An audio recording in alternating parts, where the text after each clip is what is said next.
Hello. If you're watching this on YouTube, you're here to enjoy another episode of Once Upon a Witchlight, and we welcome you. The single best thing that you could do for us before you go anywhere is give us a like on the video, make sure you subscribe to the channel, and check the little bell so you never miss an episode. Also, don't forget to check out our Patreon and our new merch shop. We've got some really great designs and t-shirts over there. And then, as has now become tradition, while you're doing all of those things, let's enjoy some comments from last week's episode, which was episode 21. Quote, "Wow, an episode where they don't talk about Pitt. Never mind."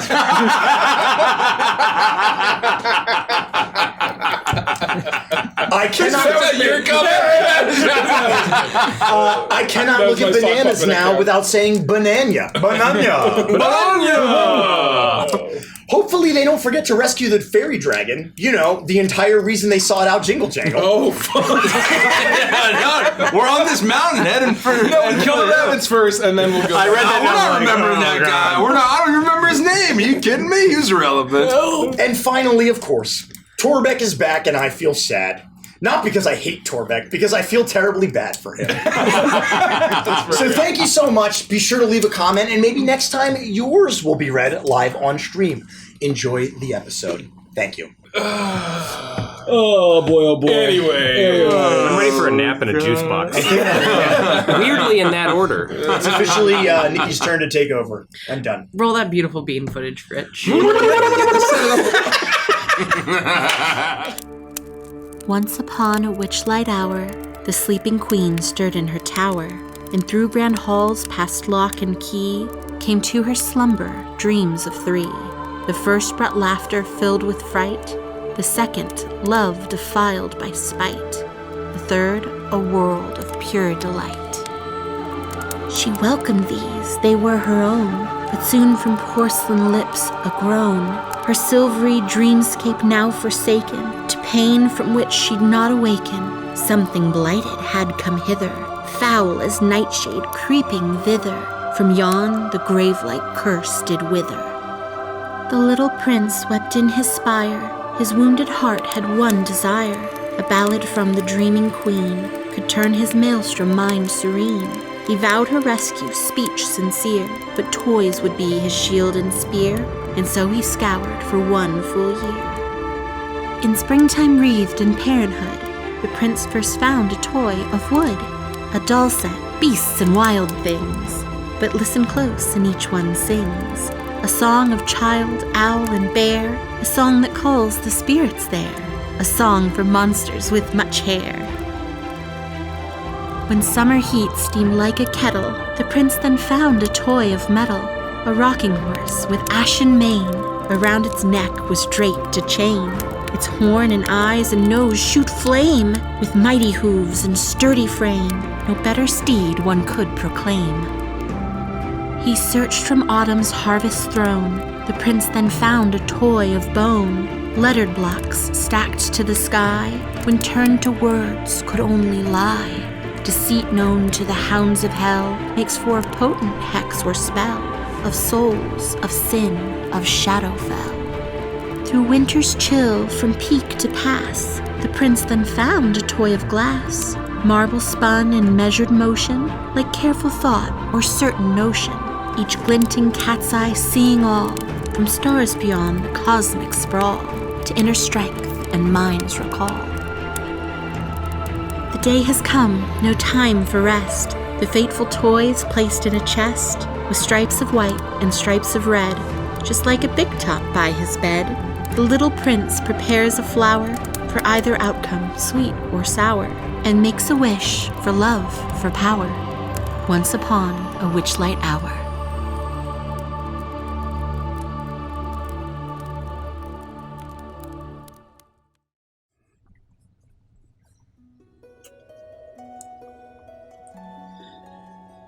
You are all atop Telemy Hill. As it bounds through the swamp. This is perfect music for bounding Telemy Hill. Look, it's what I've got. I don't know what to tell you. The swamp rushes past you as you feel the roots of Telemy Hill rip out from the earth and propel you forward. The fog here is so thick, it is still difficult to see too far in front of you, but on occasion, with the way the wind blows, you are able to see glimpses of Brigand's Tollway off in the distance. And even past Brigand's Tollway, what appears to be a city rising up from the muck, and towering over it is clearly a large structure, a hut. Looking at this as it peeks out of the fog, it is easy to tell that must be Downfall. The hut clearly held aloft in the fog is Bavlorna's cottage. Ropes stretch from the platform surrounding the hut and attach to different structures and things at the base of the water. Looking at it, even from this distance, you can tell that just past Brigand's Tollway, where Downfall resides, the water is at its highest peak. But it is clearly obscured by Brigand's Tollway itself. The only way to get there is forward. The only way to get there is through Brigand's Tollway. And as you bound forward atop Telemy Hill, you are finally able to fully scope out this place. A gigantic stump. 50 feet in 50 feet in diameter. Clearly chopped off. Maybe just a fraction of the height of what this tree would be. And surrounding it are pathways, twisting and interconnected, wooden docks, wooden planks that rise up over the fetid muck of the swamp itself. You see many different boats moored up against the side, all of them connecting and meeting directly at this stump. You see that attached from the top, the flat portion of the stump where it was cut off at some point, are rope ladders that have been tossed down, allowing for easy access. But the plankways, the bridges themselves, look like they're in disrepair and shoddy. And as the mist swirls around it, it looks uninhabited, completely empty and quiet. Telemy Hill makes its way forward. Nothing in this swampland is a match for this gigantic moving mound as it bounds towards Brigand's Tollway. But it eventually comes to a stop. There's no way to get closer with all of the mooring and the planks around this stump. Telemy Hill can only get so far. And as it slowly sinks itself back down into the muck, you are a significant portion of the way away from Brigand's Tollway, but it is silent. There are no sounds outside of the crickets and the insects that buzz around the swamp. Even as tall as Telemy Hill may be, it's not tall enough to see what rests atop the stump. But it is quiet. Well, unless I want to impale myself on these wooden walkways, and I don't. No. This is as far as I can get you. But if I just nestle myself down in the muck here, you should have a nice pathway directly onto one of these planks. Watch your step. Clearly you don't have any kind of anyone taking care of this stuff. It's just disrepair. Nobody cares about their possessions these days, young kids. Oh, that's true. This is the tollway? I'm assuming these are the tollways to that stump. Thank you for moving it with such haste. This is incredible. I haven't run that fast since 82. That was good. 82 what? I think he means just 82. Oh. Exactly. Oh, my bark. Oh, yeah. Yeah. Mm. Ugh. Oh, my childhood scrumpus washed away in the flood of 82. Which one? Gerald. Oh. I meant which 82? Gerald. I thought you meant which flood. Gerald 82 was a rough year. No, it was, Oh, I thought you meant which scrumpus. that was Hurricane Gerald. Hurricane Gerald took your scrumpus Gerald? Are you gonna wait here for us, or? Well, yeah. It's past my bedtime, and that was a long run. Yes, I will wait here for you because Jingle Jangle will want to make sure that you're all right. Thank you. I may move 20 feet backwards so that those brigands can't access my lower portion. Yes, we wouldn't want anything to impel your mound. My thoughts exactly, on Frost. Yes. Well, thank you, Mr. Hill. You're welcome, Torbeck. Be careful, lads. All right, we'll do. Hopefully we'll have some blood on our hands when we get back. Well, please wash them before making your way up my mound.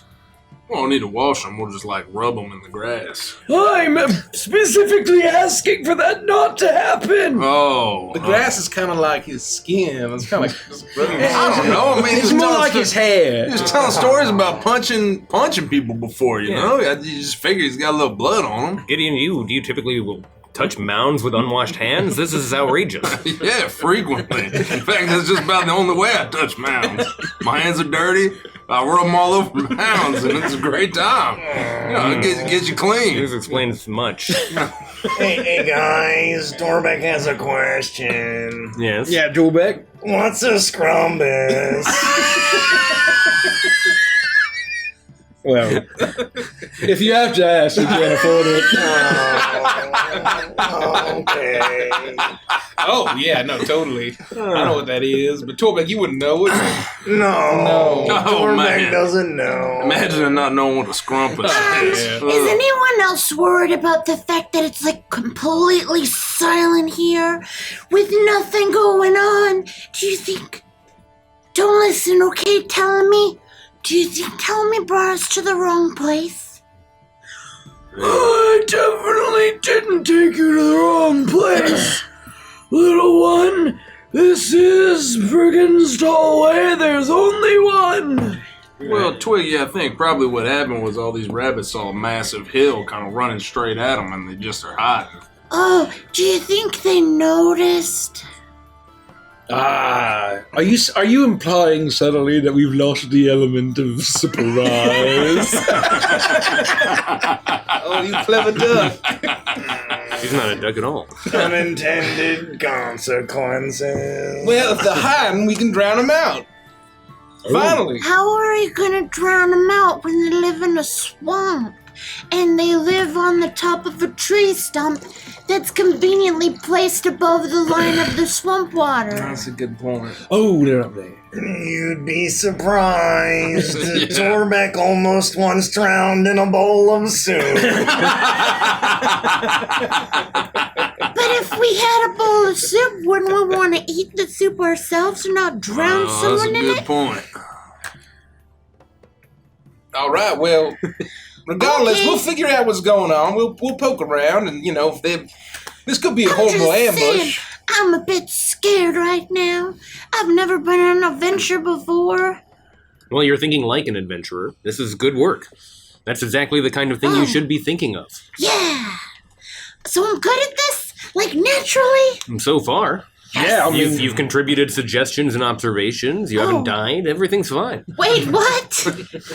Are you saying that my potential death would be a sign of failure? No, not necessarily failure, if that's It's only failure if you don't have a diamond with 500 gold pieces. Yes. I don't have a diamond worth 500 gold pieces. We'll have to acquire Oh, one. well, yeah, it's failure then. Tell me, do you have a diamond worth 500 gold pieces?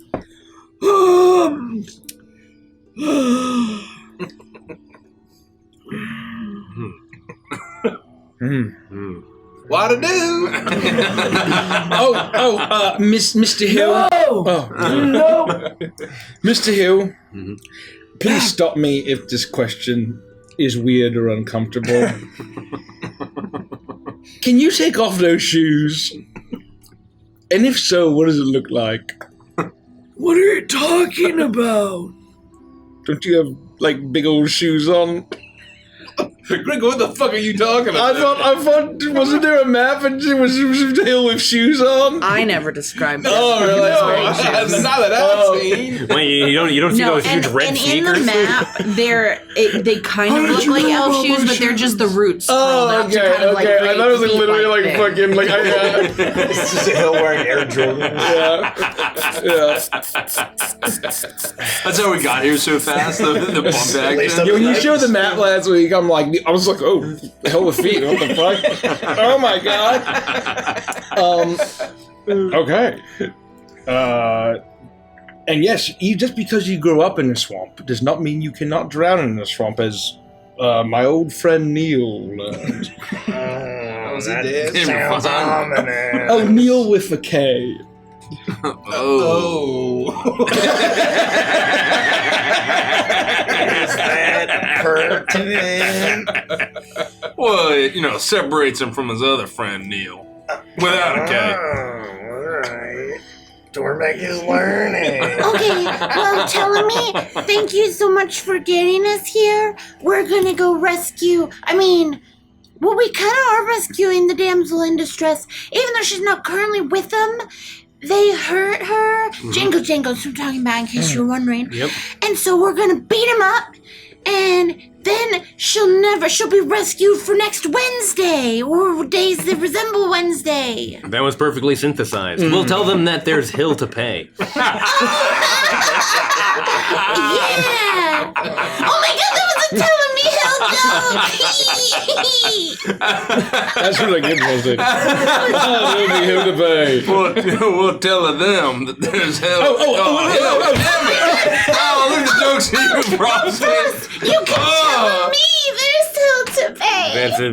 Yes, exactly correct. Oh, Oh, man. okay. Wait, come on, let's. If they already know we're should here, probably go. let's walk up. Well, hold on. If they know we're here, then this might be some kind of ambush. So what do we do? Should we maybe make our presence known and see if we can parlay? Is that a good idea? Oh, I don't know. Do brigands honor parlay? Well, this scarf fella. A lot of people think that parlay tastes like gross stuff in your mouth, though. I find it completely flavorless myself. It's very strange. I don't like the stuff. Yeah, it's like a DNA thing. Yeah. Like when you put parlay in your mouth, it tastes wrong. Well, Like soap. That's what it was. Some people think it tastes like soap.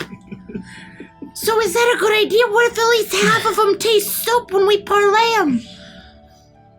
We'll have to cross they're that bridge rabbits. when we get to They it. might all like it because it's green stuff.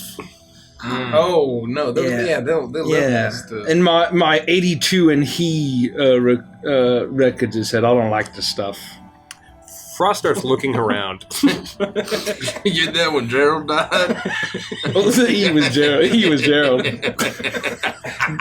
Does it look like we would be able to get off the hill? Given that it's the hill has made its way directly here. So you can kind of just pass that around. So you can take a look at Brigan's Tollway again. It is interconnected docks that circle this gigantic stump. It is. It's like a maze. They're rising up out of the swamp, and the swamp right now is. You've seen it fluctuate in. It's really pretty far away. In depth. Depth, thank you. And it is right now at its lowest, but you imagine, based on how far these planks are out of the water, that they would still remain out of the water should it be at its highest depth. Oh, so they're tall up. Yeah, so this is tall up, and then the tree stump is just rising They're up not into floating along with the water. They're on stilts. They're on stilts. They're built into the ground itself.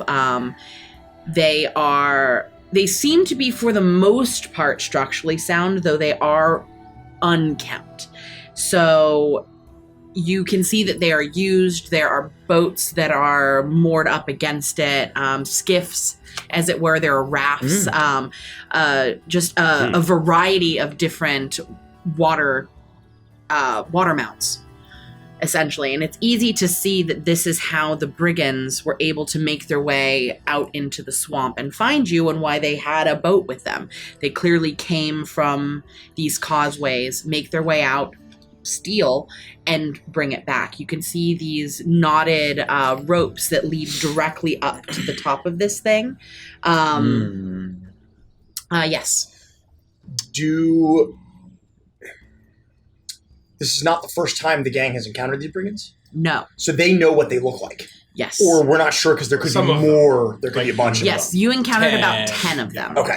And you don't know if 10, you know that there was one additional that you hadn't met.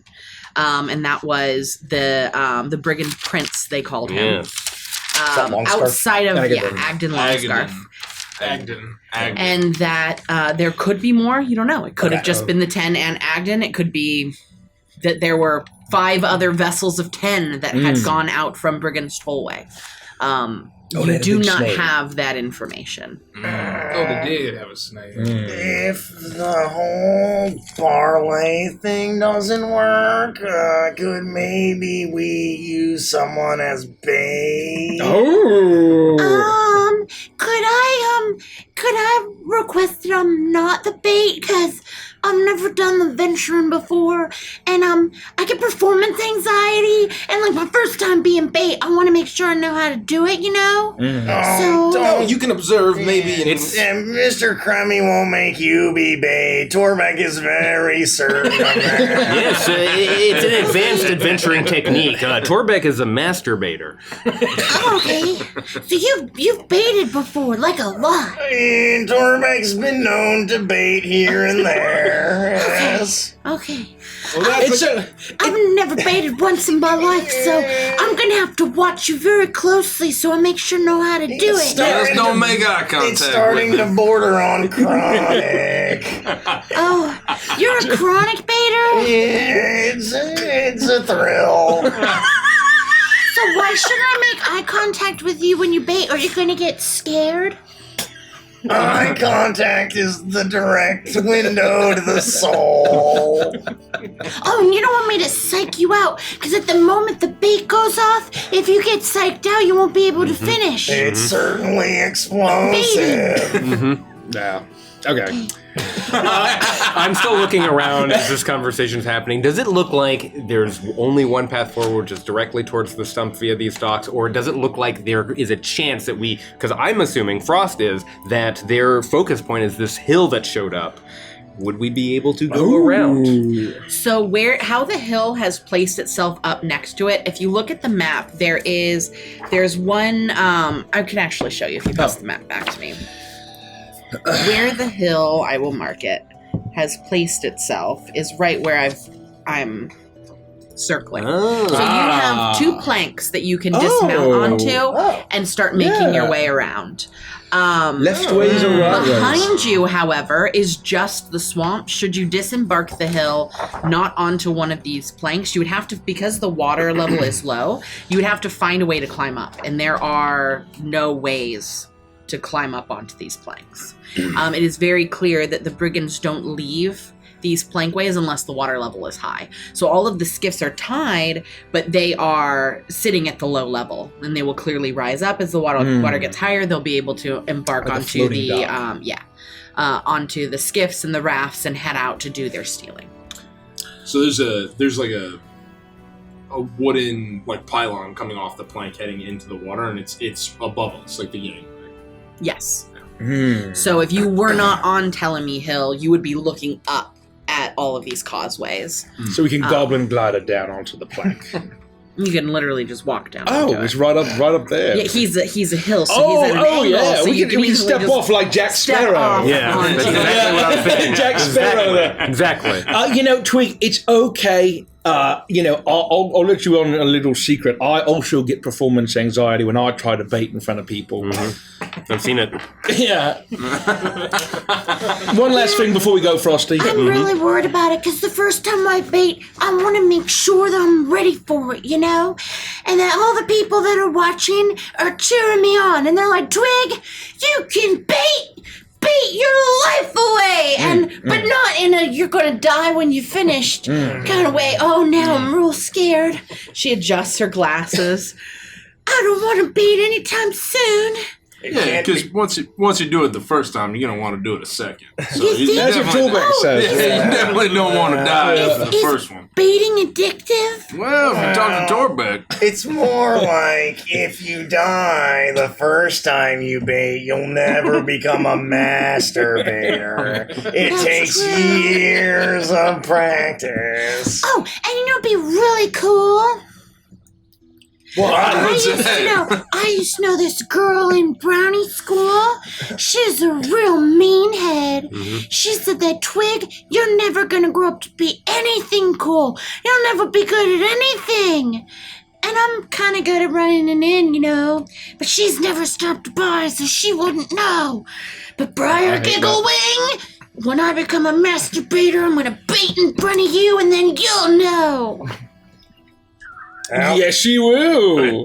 Torbeck can't think of anything cooler than being a masturbator. yeah, that'll really show giggle. Yeah, Briar. Were you girls and brownies together? Were you girls like brownies together? Well, she's a brownie and I'm a brownie, so yeah. I literally said we're in brownie school. Oh, that's a pretty good and funny It's where you parody. learn how to control your bugger, you know? Yes, I do know. So when it comes to baiting, I think this is why fate has brought Torbeck to us. Yes.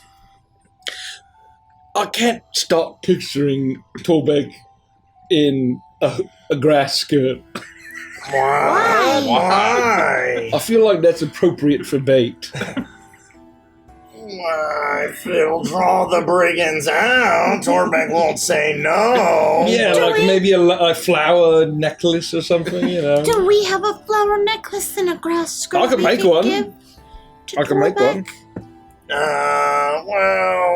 Yeah, we could make one with Yeah. reeds and swamp flowers but Torbeck fails to see how this is applicable.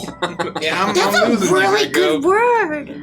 Torbeck calls that a $5 word. What's $1? A gold piece word. Wow, that's That expensive. would be a lot of gold pieces for one word. Oh, I just had a vision that instead of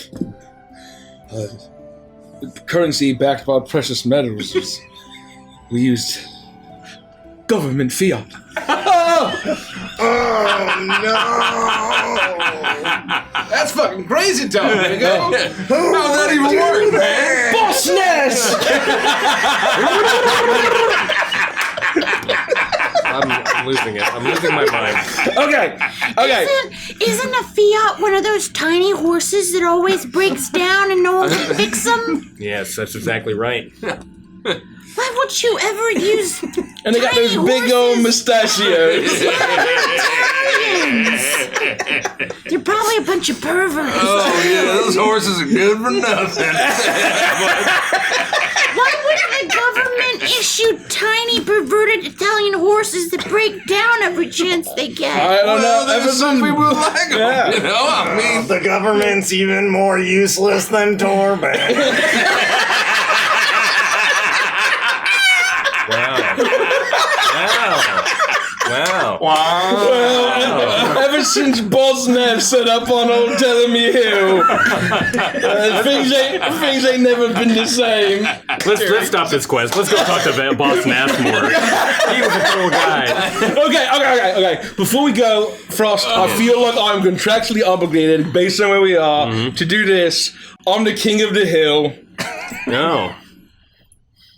Okay. Could you at least give me some kind of minor congratulations? No, it was a very good pun. Okay, now we may proceed. Thank you very much. Dang it, Greco. Let's go. Okay. We don't have a plan yet. Oh, that's right. Once we get on the dock, I propose that we hold any baiting options until we see if we can work our way around, and perhaps their focal point will certainly be this massive hill that's run up on its very own roots. They'll come to this area, or at least keep their eye on it, and perhaps that's how we sneak around and find our way to this Agden. Torbeck doesn't know Frost. Holding off on the baiting is gonna be difficult. You're just gonna have to hold it in. Well, I'll just make a few more pretty flowers, and then all we need is a needle and some thread. Frost, you got that? A ball of thread and a needle? I do. Okay. So hold on. We're talking about two completely different plans here. One is we're going to get off in the swamp, take your shoes off, and then wade through the mud to the other side of the stump. Looking at the configuration of these docks, we don't have to go directly to the trunk in order to bait. We can actually get about halfway and then perhaps circle around on the docks. Oh, you want to get one of these little boats and see if we can pull up to a different dock, like on the other side. We don't have to be on the water. If you look at the mind map here that I have in my brain, then here's the trunk and here's the dock. Right? We get to the dock that's here, and then we start circling around before we approach. That'll give us at least perhaps some element of surprise. Oh yeah, let's steal the skiff and go on water. Why do we walk? You want to be surprising? Why the hell we walk straight up to him? Why not get in the boat and just like the skiff is too far down. We won't be able to get up from the skiff without spending precious D&D resources. How are you gonna sail on the skiff when it's low water? There's no water to skiff around on. I think it's very clear. The DM literally said that 6 times. Yes, we can't go by water. There's no way without spending precious D&D resources. Twigsy, I had no idea you're such a nautical captain. The time you spent running that in. It's not necessarily that I'm a nautical captain. I'm just looking down at the fact that them skiffs sitting in the mud. Okay, and so there's no water at all. that you can't sail a raft on mud. Oh, okay. It's all muck. I was thinking we could take Frosty's 10-foot pole and just like just kind of push him up.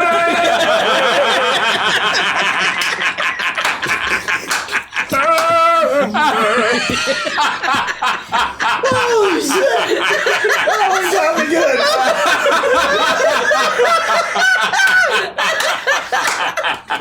That's great, Derek. Thank you. My extremely fake Italian.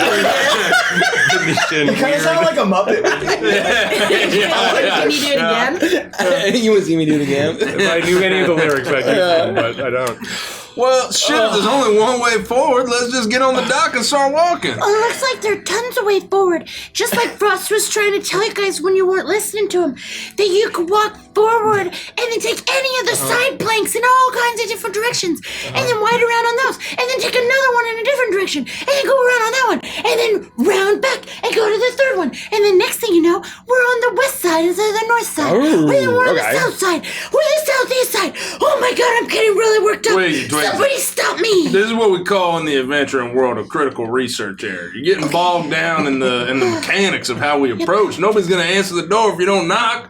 We just walk straight up to them. That brought a tear to my eye. Thank you so much for listening to me. all right, let's do what Frosty suggested. Y'all can't believe someone was suggesting the low tide skiff. How would we even ride that thing? All right. I start to walk towards the dock. Oh, we follow. We walk towards the dock. A foggy marsh stretches out before you. Rickety causeways made of wooden planks form a wide web-like structure above the bog. 300 feet away, many of these causeways converge on an enormous ivy-covered tree stump that rises a good 50 feet above the 20-foot-high fog bank that enshrouds it. You make your way along the planks, and you can hear them creaking and rocking as you move along. But the sound is completely obscured by the sound of the gnarled roots being pried up out of the earth as Telemy Hill slowly moves away and back into the fog. You can still see the top of the hill peeking out between the mists of fog as it moves this way and that. But your ability to climb upon Telemy Hill has been removed from you, as he has separated himself from this leg of your journey. I need you all to roll a d8 for me, please. Torbeck got a 5. 1. Oh. Are we re-rolling duplicates? Nope. I got a 7. Hey. You got an Our 8? forehead skin comes off and blinds us like a flap. What skin? That head is Our so forehead. important. Our forehead. Is. Our forehead skin. What? That What did you is think? the most disgusting. I filled a room with human sweat and started to drown you guys in it. Spoilers. That was pretty bad. That's disgusting. I can't take credit for it. That's from a short story written by Robert E. Howard, the creator of Conan the Barbarian and other classic characters. That's disgusting. Yeah, it happens to like a Corsair, and when you read it, you're like, oh no! Go on. I don't know how to continue from there. I want to quit. I want to end the game. What do you mean? Stop it, please! Please don't do that to me. It's not nice. Okay, Mace, you two, really? Okay. So we had 7, 8, 1, 1, 5. 1, 1, 5, 7, 8, Correct. 7. You watch as Twig is prancing about on the wooden planks. I'm getting it. Yeah. Okay. Yeah, it's not as messy as I thought. Okay. It's not as... Yeah. It's not as slippery as I thought. Okay, my little booties aren't sliding around like Ah! And immediately her foot gets caught on a rough portion of the plank as it cracks beneath her, and she begins to tumble down off of the plank. Part of her skirt gets caught on the wood, and she's dangling there over the muck. I will immediately reach out with my invisible mage hand. You all move. Gricko, you also move forward. You slip, and part of the causeway breaks away as you too begin to tumble off of this 20-foot-high causeway. Kremi, in an attempt to move backwards out of danger of all of this, you aren't paying any attention to what you're doing as you literally step off the causeway itself and begin to plummet down. As I see... The other three of you are safe. As Torbeck sees Frost go for Twig, Torbeck has a moment where he looks at Gricko. He looks at Mr. Kremi. He looks back to Gricko. Mr. Kremi! And with his 10-foot reach, I attempt to get there and grab him before I will he say, goes roll a dexterity saving throw at advantage because of your long range. While this is all happening, I'm, oh my god, what the fuck? And then I look down, and I'm just standing over air. I look at the camera, and I blink twice. And your eyes stay behind as your body goes. You don't pull out a sign. Uh-oh. Just dex saving throw? Yeah. 18. Okay. What were you doing, Frost? I can only support 10 pounds. I do not know how heavy you would consider Twig to be, but she's small. I'm going to attempt to slow her as quickly as I can to see if I can reach her and grab her. part of her hem is attached to the wood. She's dangling above the plank. I would say you're easily able to grab what's dangling, and because she hasn't started plummeting, she's not free falling, you're easily able to help her back up onto the plank. Well, watch your zip there, Twig. She's you pull her up and you're able to hold on to her. She's still flailing. You're all right. You're all right. I did not have my Greco! Oh. As she looks, nobody went for Greco. So I was gonna ask if there was anyone in the vicinity I had a chance of saving. I'll be walking along. Hoochie earmuffs. You know, there's actually kind of a coincidence about this low-tide skiff. Back in Goblin College, I knew this girl named Tiffany, and she had a nickname.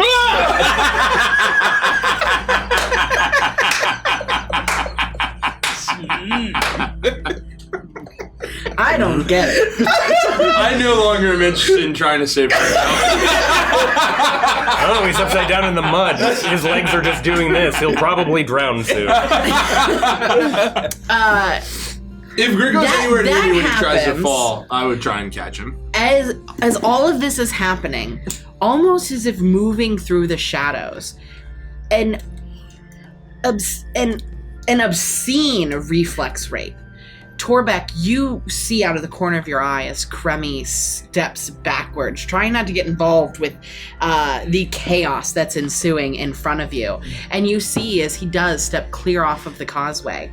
And with the reaction time of an eldritch being, I don't know, you reach out with your long, spindly arms, and instead of reaching forward, you reach into a hole, a knot in the causeway, and you're able to grab Kremi before he completely falls. Kremi, you feel yourself plummeting down, and then you stop as you are now chest height with the causeway, and you're just looking out, and your eyes meet Torbeck's, and you see that he has you. You are safe. Hi, Mr. Kremi. Torbeck's got you. Oh, as you begin to hear the screams as Greco plummets 20 feet to the ground.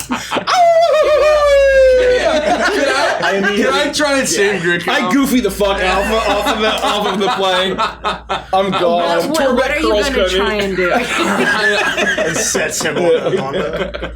I would say, yeah, you're easily able to do that.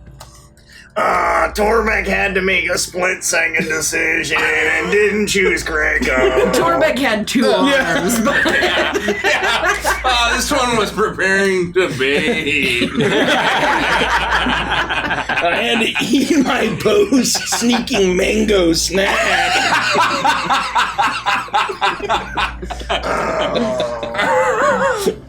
What are you doing? If possible. If like we see everyone is falling off the gangway all at the same time, and I presumably if I'm quick enough to see that Torbeck has gone for Kremi already, then I would try and dive towards the opening where Greco was, and even if I couldn't get my hand to him in time, try and throw the end of my chain down so that as he's falling, if I could do it quick enough, it would be something that he could grab onto in the fall. I thought you were going to light him on fire. This is much better. That's my second option. I won't let you drown, buddy. That's no way to die. As I lay on fire and grab onto Gideon's chain, I'll just hold up a thumb as I sink down. Roll a dexterity saving throw for me, please. Oh, sorry, buddy.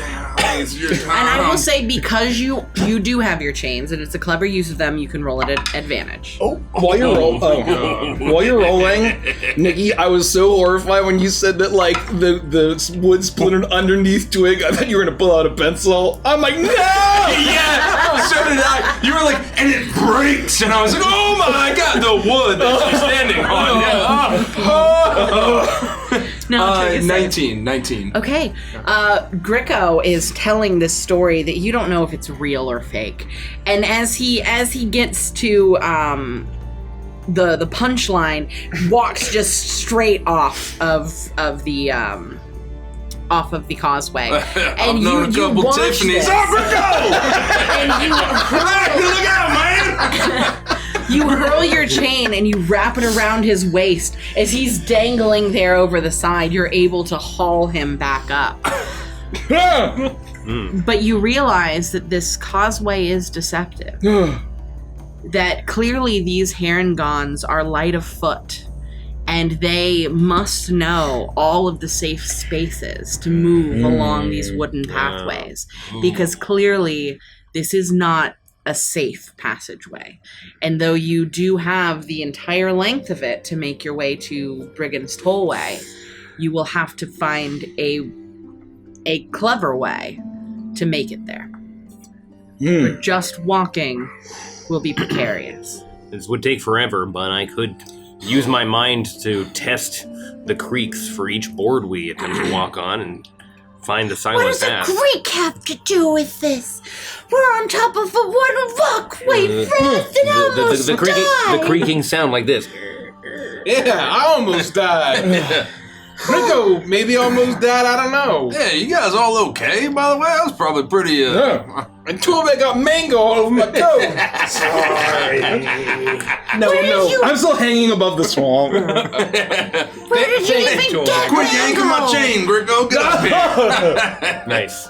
Oh, good job keeping your earmuffs on, Hootsy. You can take them off. Hey, well, why don't, we can, we can wrap the end of this chain around Grico, just tie it around him like a belt, and then why doesn't he just run back and forth up the gangway? If he breaks through, what? We'll just yank him back up. I could turn into something alive and athletic. Well, then we Well, got. how are we going to follow you? Yeah, No. you should turn into something giant and heavy. Wouldn't I just crash through? Well, Yeah, then he'll pull probably. you up and you just break all the boards that are bad. Torbeck thinks you should choose an elephant. Oh, that's a little... I'm not that strong of a druid, you know. I'm pretty good, but it's kind of a big animal. Have you seen an elephant? Well, Torbeck's got those big long arms. Like, you can just stretch them out and just start knocking on the wood and for like 10 feet out in front of us. See which section. I do my best Donkey Kong. You know what? Choco beats. You know what'd be really cool? If we made friends with a family of termites and asked them to get into the wood and find out where the wood's good. It's Does anybody know a family of termites? No. Yes, once, but it's not important now. Torbeck knows fleas. Ooh, do fleas know anything about wood? No. Oh, Grico can probably turn into a termite. I can turn into a termite, quite a large one. I learned that trick from a fella named Mumbo. oh. Yeah. And while I'm at it, this is feeling like a little bit of a Ghost Valley 1 from Super Mario Kart situation. And I feel like the way that we handle this is by me turning into a giant monstrous octopus. Oh, but elephant was ridiculous. They're very different. Do you know how many? See how? Do you know how many bones are in an elephant, Torbeck? Probably at least 12. 342. Torbeck was close. Do you know how many bones are in an octopus? There was a 2. Less than 342. Oh, correct. Did you know that there are at least 286 flies in the Feywild at any given time? At least. Yeah. Wow. Do they bite? There are some that bite, especially on the beaches. You gotta watch You out for try that. and go out there and you're all covered in oil, ready to get a tan. No. And then these big old flies come up and rip the skin off of your legs. And by the time you go home, you have no skin left. I heard that the reason why flies bite is for sexual reproduction. What? Is that true? What? Yes, that's actually true. Oh my god, I never want to go to a beach They use the ever blood. again. They need it in order to reproduce. They need to bite my legs. If you don't think I have a custom stat block about this for Torbeck. If you roll a natural 20, propagate 40 flies. it's not for nutrition. It's only for sex. Why are you licking your lips while you say that? no reason. You're normally so neutral about such Okay. I do think I do have a question. Why do we think putting a giant creature on a rickety causeway is going to be in any way advantageous to us? Well, I don't. No, what I think it is that I can be a big old tentacle creature, and I can smack everything. And completely break the causeway so that there's no way to travel on it, period? Because you're Good just going chance to you just crash crumble straight the through it whole once you thing. get to a giant octopus. I feel like I was going a little too much towards the Ghost Valley one, where there was just always very sturdy places to go on. That's a good point. We could just destroy the whole thing if we don't want to do. Well, I was just trying to go with just the simplest route, which was I was going to turn into an octopus. Do you think maybe the simplest route would be to just pay attention to what we're doing? Let's just move gently. We've never done that before, so why It's start either now? that or we run real fast, Crash Maybe Bandicoot we should style. have. Maybe we should have the most smarterest and dexterous person in the front, and Greco in the back. I'll log them odds. Well, let's approach these dire docks with care.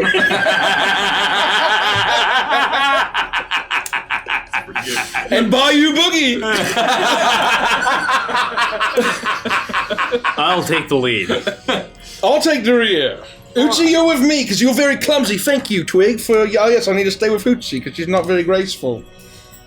Tormek will just stay in the middle. Tormek has long arms. Why don't you go second, man? Because then if the person at the first start That's a going down. good idea. Because if he's in the middle, he has 2 arms. So as long as he's not baiting, he can reach in both directions in case something happens. Yes, but you have to stay close to Tormek.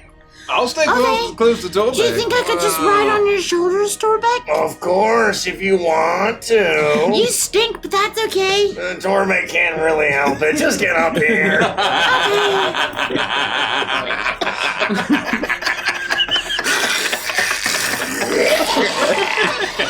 Twig is nestled between one of the vials on your back and your neck, and she's just sitting there with her head on your head. This is great. I can see so much stuff from up here. It's almost like I have advantage on my perception. Oh. Well, Which is really low, so it doesn't matter. Don't get your hopes up, guys. Oh. I will start to make my way slowly. I need everybody's passive perception, please. I'm sneaking, and I forgot about how am to casting resistance on myself ongoingly. 14. Also a 14. Passive perception? Mm-hmm. Oh, it's a donkey. Are we rolling or is it just passive? I just Passive rolled for no perception. reason. I rolled for no reason. 14. That's 3, 14. Is it 8 plus the thing? It should tell you under senses. Oh, senses. Which is I remember under your when- saving throws. When Boss Nass came around with the 82 census. Wow. 13. I'm That's missing one. funny. Man, we're yeah, not very yeah. perceptive, are we? No, I'm very, think that's I'm very pretty high perceptive. Was- It is. Oh, that'll be a 17. Let's go. The trickster. You make your way along the causeway, and are you just going straight toward the stump, or are you... No, I'm we're doing attempting to crossway. zigzag and see if I can find a side route. I'm keeping my eyes on the causeway as much as possible, letting the rest of my gang focus on looking around. I'm assuming they would be smart enough to do that. And I'm using my hand and sort of taking steps at a gentle pace. Toe first. If I feel a little creak, I'll shift a little bit to the left and just sort of create the line as I make my way to attempt to reduce the possibility of falling because of traps, certainly, but also just to mitigate our sound as much as possible. Okay. You are able to do this. You are focusing your mind on the goal ahead of you, and you are able to spot the places where the wood looks weakest, where you start to notice patterns. You can see indentations where clearly the area of the wood has been worn more than others, spots where Hare might have jumped to, knowing those spots are the strongest. And you begin to, your mind begins to see what this is, and it, like a puzzle, you're able to now clearly see as you look along, that's a dangerous spot, that's a safe spot, dangerous, safe. And the deduction is no longer necessary as your mind has fully wrapped around what visual cues to look for to know where you can move. And you all create a sort of rhythm where Frost moves, the next follows. And it does take a while. This is a long, winding pathway up to this stump, but you are making progress as you move forward and take the next path to the left and then to the right. Then you wind back and then another. And finally, you're on a straight shot directly towards Brigan's Tollway. There is just this one path ahead of you. I believe we've worked around the trunk as much as we can before we have to actually approach this possible ambush. Do we have any plans for when we get inside if we are confronted, perhaps aggressively? Do we lost the element of surprise, I presume? Well, the hill did, and it's just a question of whether or not we're being observed. I could try climbing up the stump, turning into something spooky with hooks for hands. Torbeck can climb too. It can go with Greco.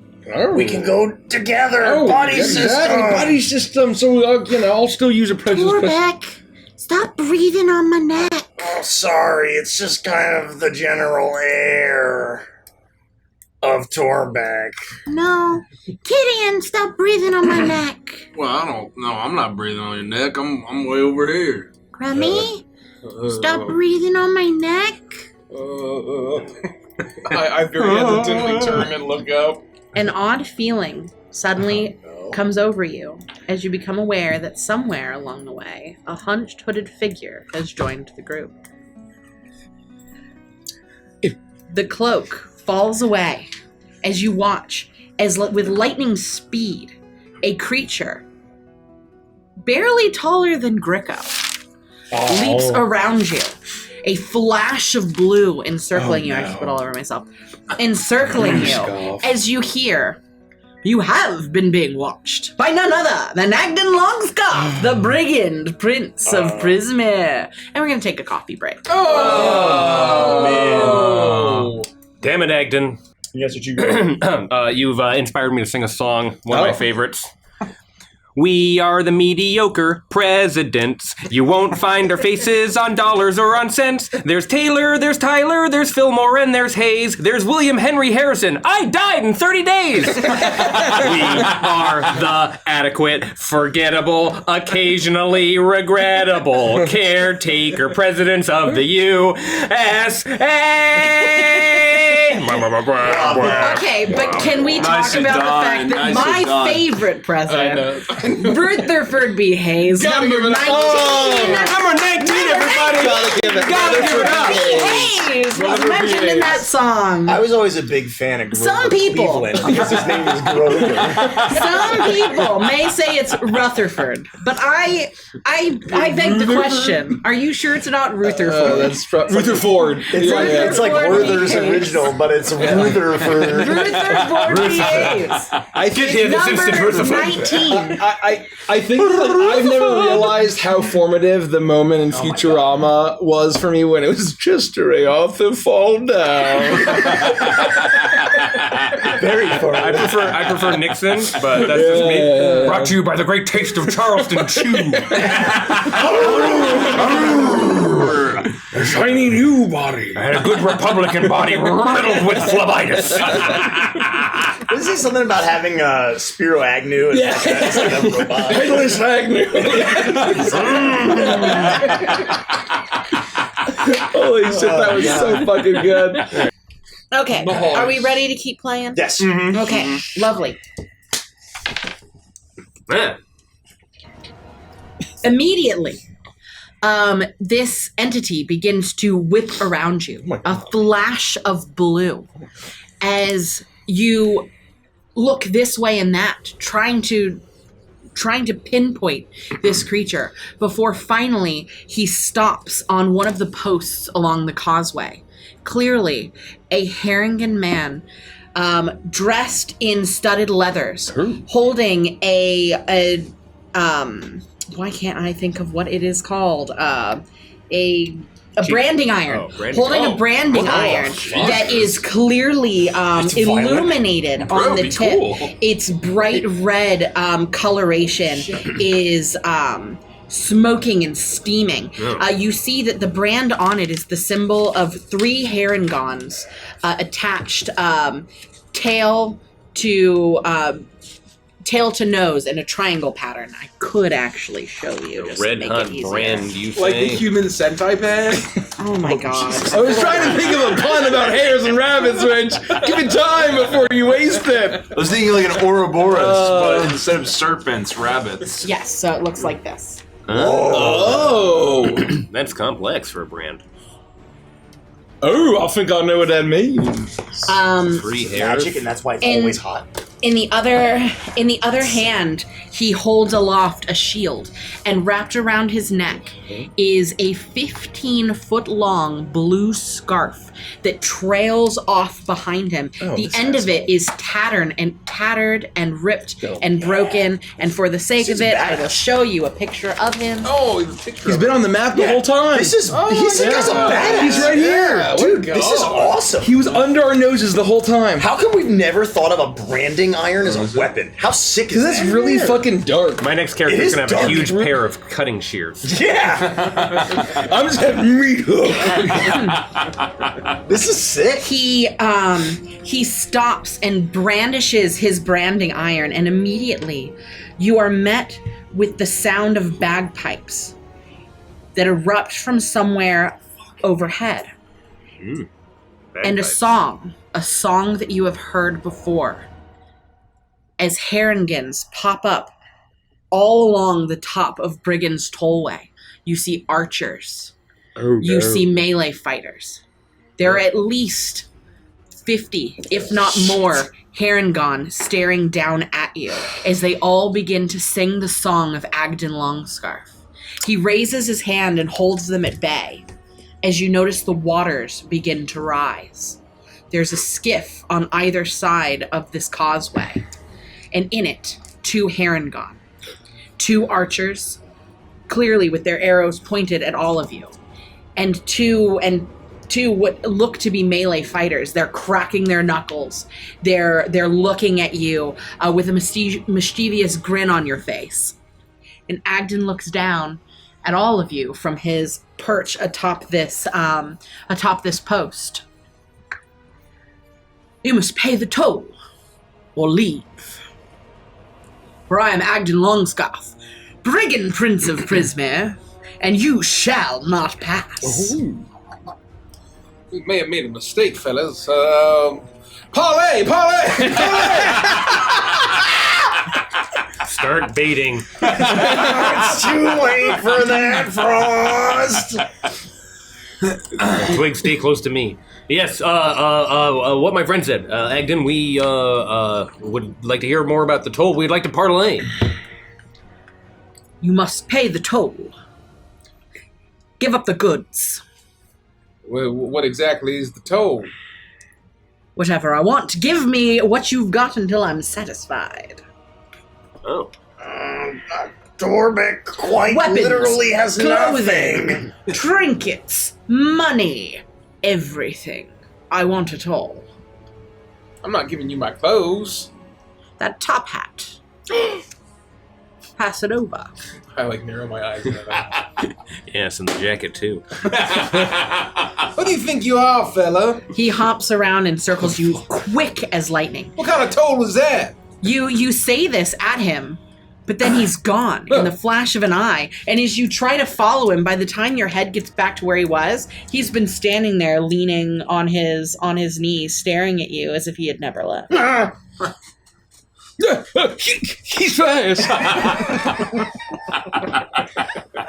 Oh, Gricko, what are we gonna do? Torbeck doesn't have anything. Well, you know, I mean, I thought a Gideon could handle like maybe like 5 of them. That's a lot. I feel like this is like maybe like 2 times that. Perhaps if we can get them all to stand in a line and just come at him one at a time. I mean, we're on a bridge. They can't come we're not walking 50 straight at us, Frosty. I mean, that's a good point. We're as in an alleyway as we can possibly be. I mean, they're going to have the Atreides war bagpipes and play Who Are You? The proud man said. We get Red Wedding till you get in. Can you punch an arrow? They've got bows and arrows. Well, I will say, for what it's worth, you did see him raise his arm and stop all of the Harengon that are atop Brigan's Tollway from descending. It clearly looks like he's ready to challenge you should you feel you're up to the challenge. And he is with 4 Harengons in total. Trial by combat. Total by combat. What? Did you hear that? We decree toll by combat. As was decreed, yes. These weaklings think that they can challenge me. Adden Longscoff, Brigan Prince of Prismere. All of the Harengons begin to cheer and chant, Adden, Adden, Adden. Did that work? If that is what you require, then Adden will provide. They all clap and cheer. Yeah. He attempts to swish his scarf around his neck, and it spins and spins and spins. And then he flips it the other way, and it furls out behind him. He raises his brand up into the air, and you watch as it pops, the embers burning hot as he looks out at you. This guy's a chat. Musa, which will be you, becomes the new Brigan Prince of Brigan's Tollway. Because Adden never loses. Adden has someone special on his side. And you see as the Harengons all kind of shirk away and kind of look this way and that, almost as if they know what he's talking about, but it's unspoken. You say the loser becomes the prince? Is that? Winner. All we gotta do is lose? The winner. Well, I just misspoke. We never back down from a challenge, and I'm the bravest goblin you've ever known. I'll select Gideon as my champion to fight. That's how that works, right? There will be no champion. No. Adden Longscarf and his 4 companions, for that's all I need. Oh. Will challenge all of you. Fair fight. Including the little one. Oh. He points at Twig. And me? No. I Okay? gotta fight? No, look, there's 5 of you, and there can be 5 of us. And I pointed at the 5 of us. Yeah, and Hoochie stays out of it. Yeah, she's not part of this, man. Those odds are much too low. Adden Longscarf will destroy all of his foes, and that includes the little ones. You ready for this, Twig?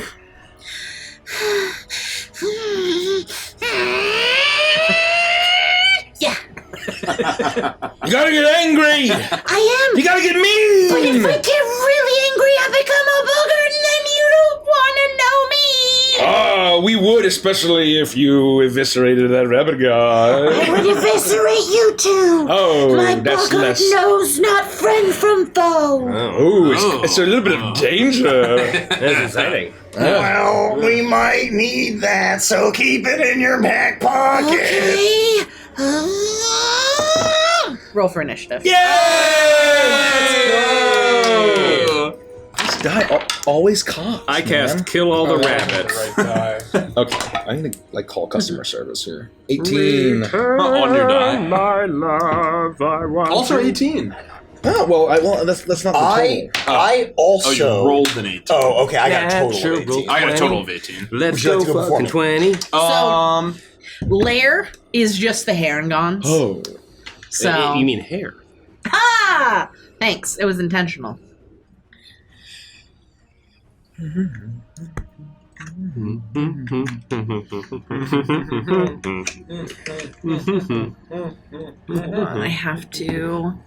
I have to get up Twig's character sheet. Should we get minis? Yeah, please. Oh. Mace, you want to grab some of the minis over there? And I will need 4 Harengon and 1 Adden. Do we have those up here? Oh, No. we'll just find something that fits.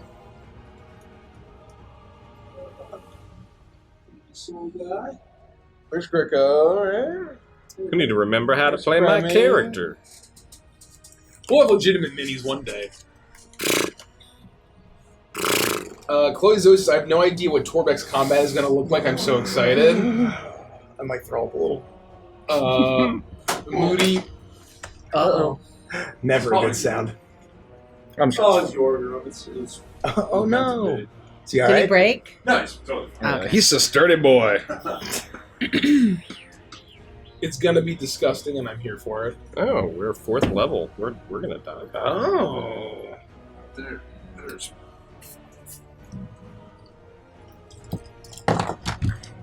Wait, how many do we need for us? 6? 7? The rest? So this... Well, there's six player characters. There's a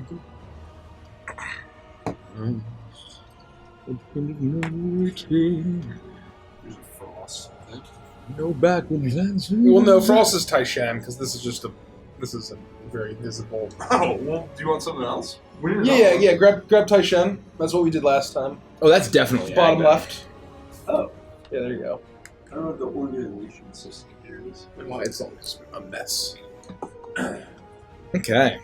And then just any random stuff? Oh, like the stuff at the top. Do you have any tokens, or should we just use anything? Just use anything. Just like all the little guys. You up can top, literally on the top use shelf. dice. You can use whatever you want. bottle caps. Bottle caps. How many you want? 5? Yes. One needs to be distinct as Adden. This is why I should really start printing minis on the 3D printer. Yeah. That's smart. Yeah, we're not prepared for Combat. these little fellers. That'll do, pig. Oh yes! Let's go! It's the Spelljammer guy. Oh yeah. Amazing. Who's who? Because I want to be that dog. That was Chunk. Let's see here. I need to do this. I don't want to take anybody's mini, but I definitely want to be the Full Metal Alchemist dog. Yeah. That was Chunk. Oh yeah, I Alexander. forgot you guys made me Taishan. Should I still be Taishan or should I be we're totally Old Frost? There's Old Frost. Oh, Frost is totally unpainted. So where in this map are we? Just pick a spot. I don't care. You're essentially all grouped up. He is in front of you, and there are 2 Harengon on either side of you. I'll try to make it a little They're in dynamic, skiffs exciting. on the water. It's a little bit of jungle japes, counterpick. There's going to be some... Oh, we're going to be the big minis. Yeah. Okay, got it. I thought we were going to be bottle caps. So he's in front of you. There are 2 Harengon in skiffs on either side of you guys in the water. Oh. So we got monkey, me and my monkey, and we got a hippo. And then we're going to make him the pug. And he's going to be Chunk. And then he's got a right-hand pug and a robot.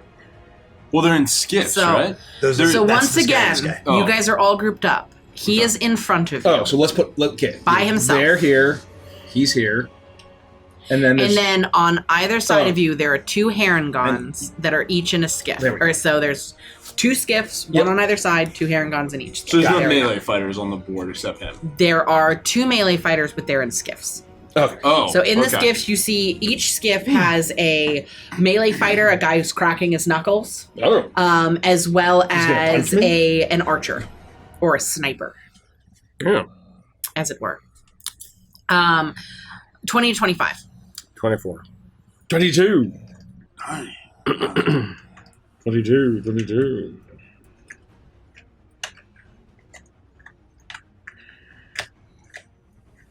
I'm doing a little math here. One moment. I need to figure out what I'm going to do for you. Exactly. 15 to 20. We both got 18s. Did you decide if you'd like to go first or me go first? You go first. You sure? Yeah, I think so. Who's going first? Torbeck. Okay, that's all I need to know. It's clearly At the end with 18? That's crazy. Jesus. I mean, they are a bunch of rabbit folk. And they gotta go fast. So Herringons have something called Hair Trigger, which gives them additional. Massive. Yeah. Gotta go fast. And Twig just rolled really high, so.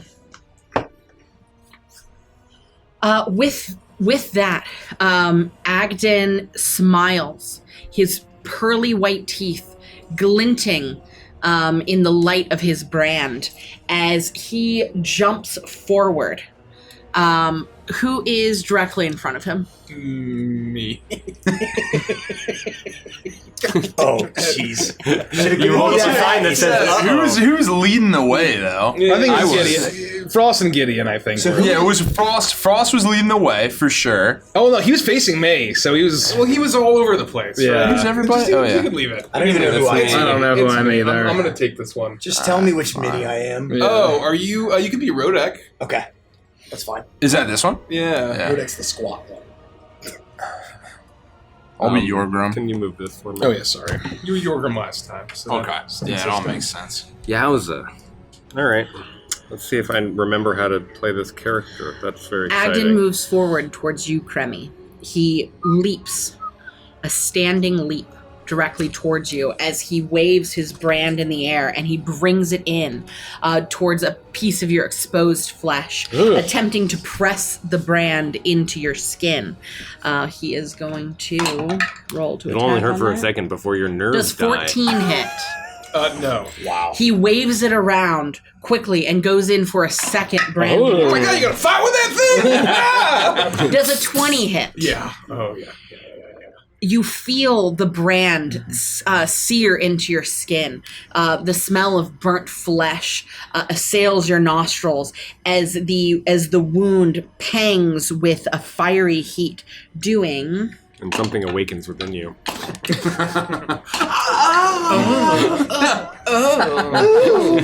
a dude. Doing 12 points of fire damage. Oh my god. You feel the brand take hold on your skin. The brand itself is clearly magical, and now that you've been marked, you watch as Adden smiles at you and winks as he disappears from view.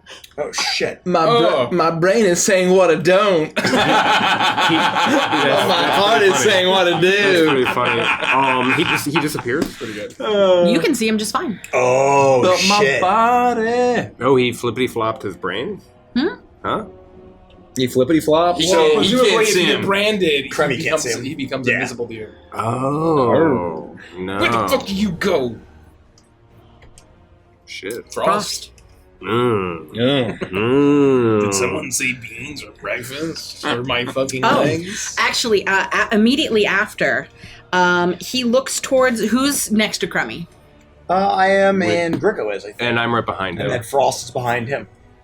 Gricko. He is going to look towards you. You're within 5 feet of him? In front of him? Agden? Is there Agden. anybody who's within 5 feet of Agden? Just me. Just you. Yeah. Okay, he'll do it on you. I need you to make a sleight of hand check, please. Me? Yep. Oh. What the heck? You're about to lose your hat.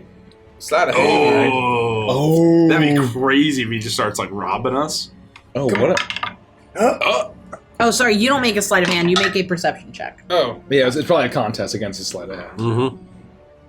I guess I'll keep that roll. Oh. 10. Oh. Oh, wait, no, not 10. Twist it. It was a 9. Twist it. Plus... That's one twist. We have a lot of twists. Yeah, I'm we gonna did a twist lot of it. twists I'm this gonna session twist already. it. Thank you, Chad. Great, you're gonna get the forehead flap. That's better. That's a 19. You feel the weight of something against your leg. That sounds so rude. Oh, Jesus. So rude. This is a fight, Adden. It becomes very clear that Adden. he tried to pilfer one of your possessions, but was unsuccessful. You trying to pilfer my possessions or my heart? That's not my brand. My brand! Yeah.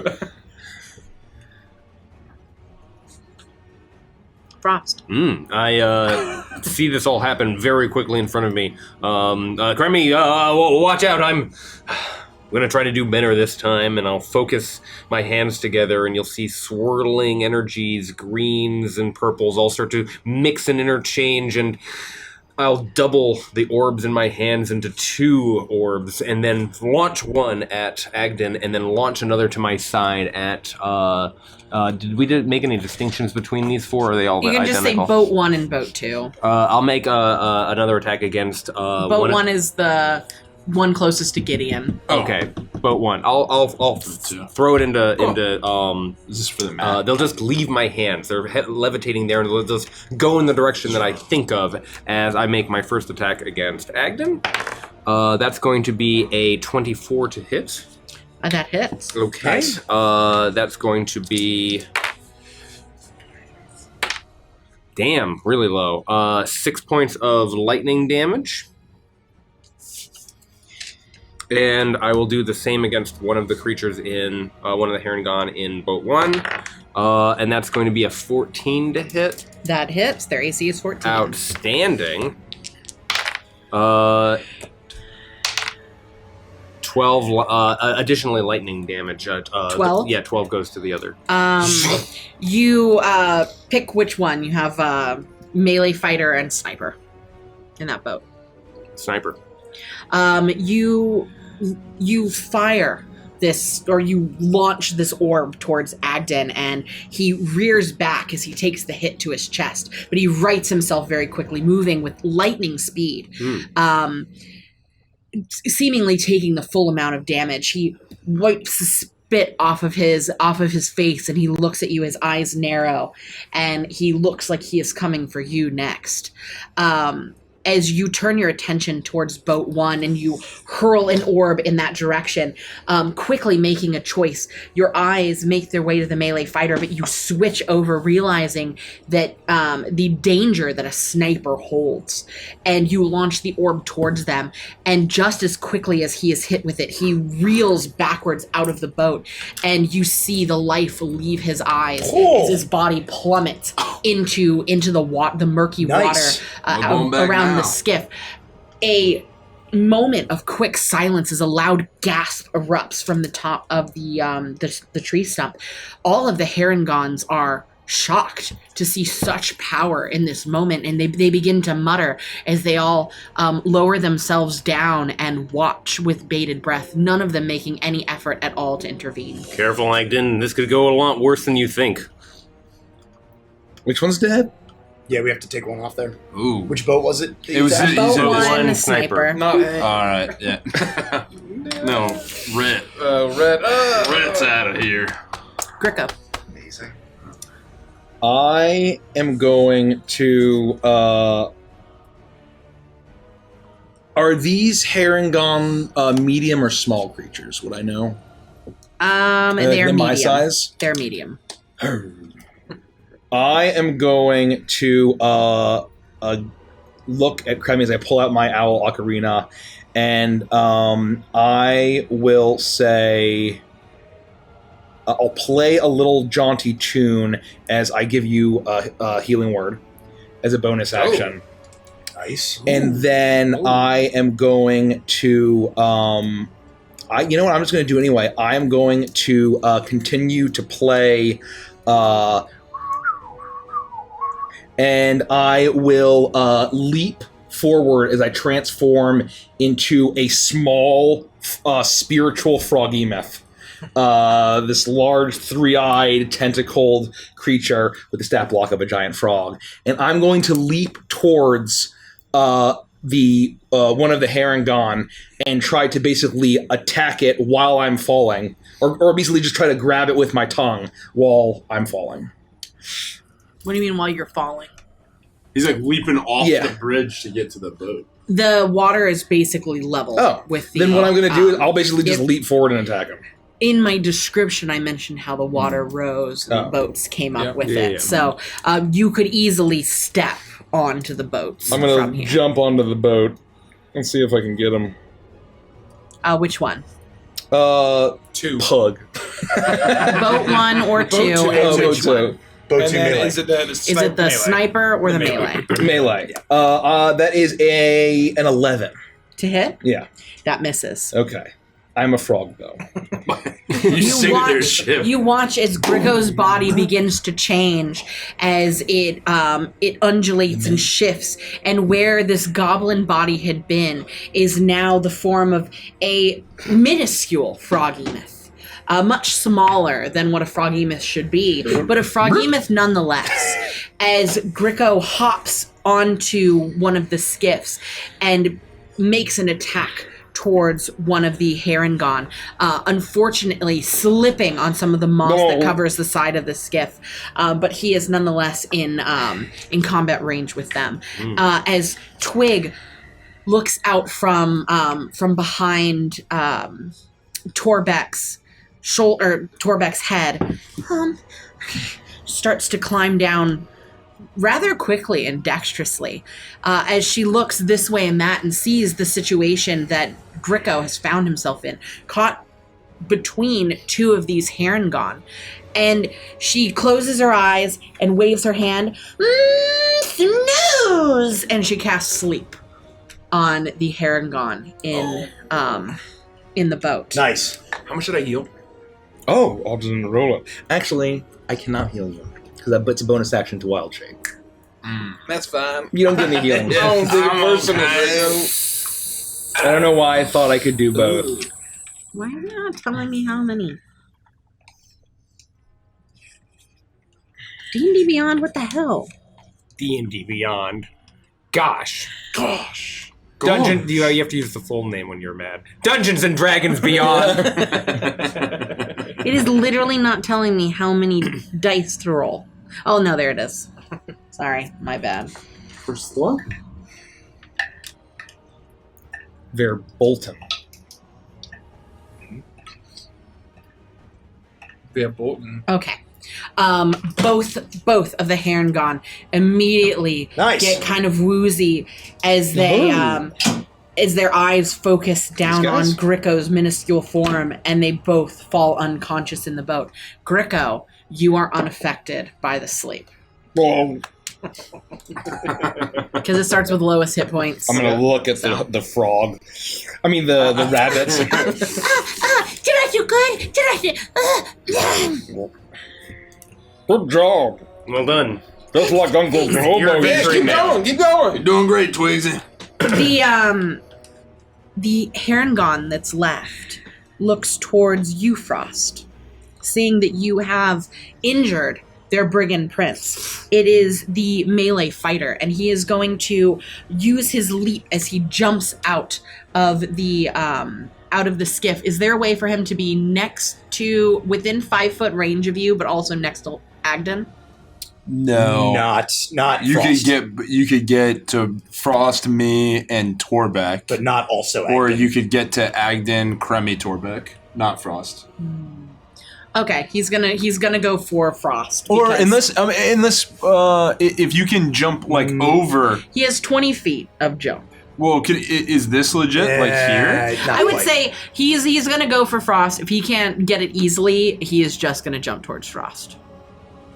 Okay, I'd say that's here. I don't know if you guys got better. I think you see as he jumps towards you, he continues to crack his knuckles, but he reaches behind his back and pulls out a very large club that he spins around, and he's going to attempt to knock you unconscious with his club.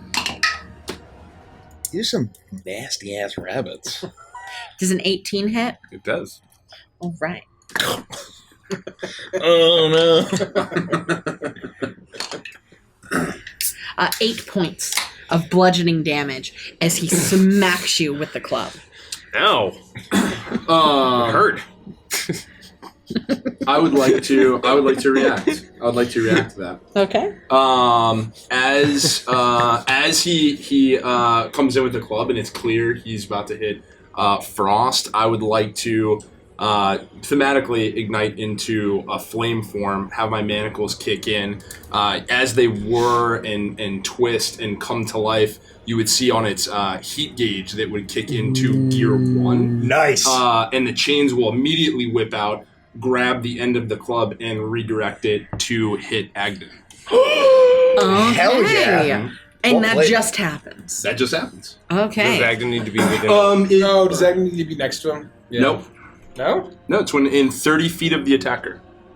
I don't think so. Yeah, because it's chains, so why couldn't the chains When a whip the creature club? can see within 30 That's feet, use your reaction to crazy. choose a different creature other than the attacker within 30 feet of you to become the target The of the target attack. of the attack. But the target of the attack, it's up to you. Yeah, we'll cool it. Oh, whatever. I think it's cool if it's not specified that it's within. Yeah, he just picks the club up and He picks the club, whacks him, and then brings the club back to the heron. It retains the same attack roll, so it also depends on what his. And what was the attack roll? Was 18, You yeah? could end up missing Adden. Was it 18? Using the same roll. Do you I think chat? It was 18. It was Okay, 100% it was will 18. miss then. Wow. But you still save the damage, which is awesome. Yeah. But you don't take the damage. Yeah. Fast. He's fast. That is very cool. You watch as Adden very easily, he's not even looking, but as the fiery chains burning a similar ember color to the brand that Adden holds himself, as it whips towards him incredibly quickly, catching everyone else off guard. Adden, with like the speed of lightning, moves out of the way just a smidge, the tiniest amount to avoid being hit. Oh, that's speed! And you hear a chuckle deep in his throat as he seems to be enjoying this. Good. Well done, Gideon. Thank you. I do not take the damage. You do not take the damage. Hot diggity dog. Torbeck. Damn. Okay. As soon as violence breaks out, automatically, without Torbeck's knowledge, the equipment in his back begins to hum and glow and whir. The plungers drop, his eyes turn magenta, and I'll use a bonus action to consume a mutagen, which will increase my dexterity +3 beyond the maximum if that's the case. You hear the cracking of bones and the twisting of flesh as his arms and limbs begin to grow. There's this hideous smile that appears on his face, and he breathes deep. Oh, it feels so good to be free. And I will use my action to use Living Needles and shoot a 5 lust-like fingers at Adden, and I need him to make a DC 14 strength saving throw.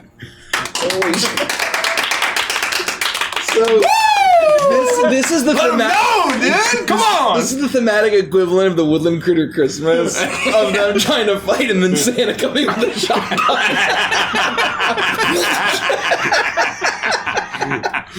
I am going to use the Twist of Dread. Okay. He will pass. He very deftly gets out of the way of the needles, and that is Torbeck's entire turn. Well done, Torbeck. Good. You watch as he is able to move out of the way of the needles, but you see a look of confusion and shock and fear as he looks at you, and then his eyes move up to the contraption on your back as the realization hits that what is powering you is clearly Witchlight. Oh. And for the first time, you see the mask crack and pure fear appear on his face. There is something about you, Torbeck, that absolutely terrifies him. Guys, it's happening again! Gideon. I'm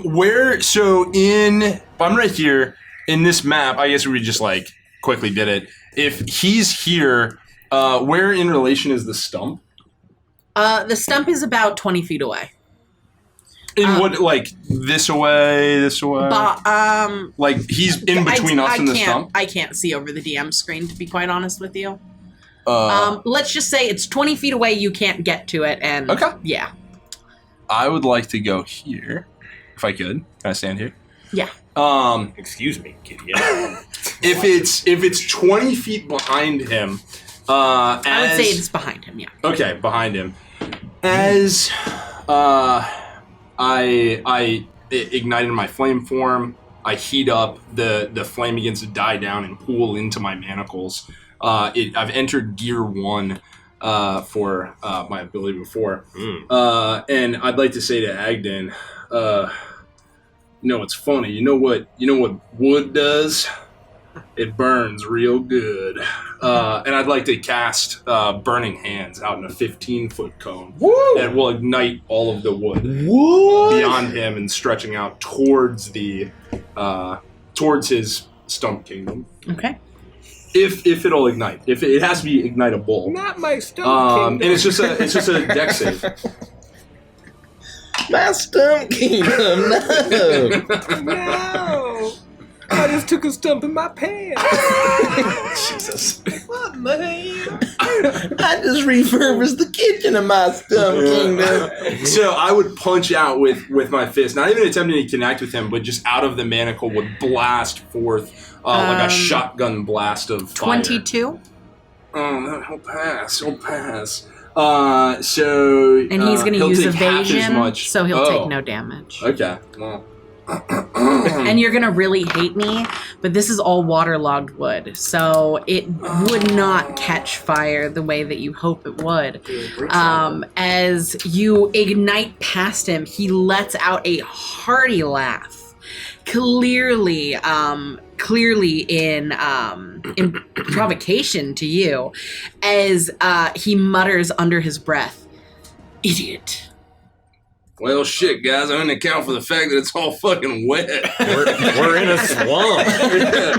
Listen, I didn't think this thing's always existed above the waterline as far as we could tell. Who knew it was wet up here? What the hell is how to assume? I've been writing a module where it's like the wood is very waterlogged. It's not going to catch on fire or spread fire. I'm like, well, this is not going to work. The humidity's like 98%, man.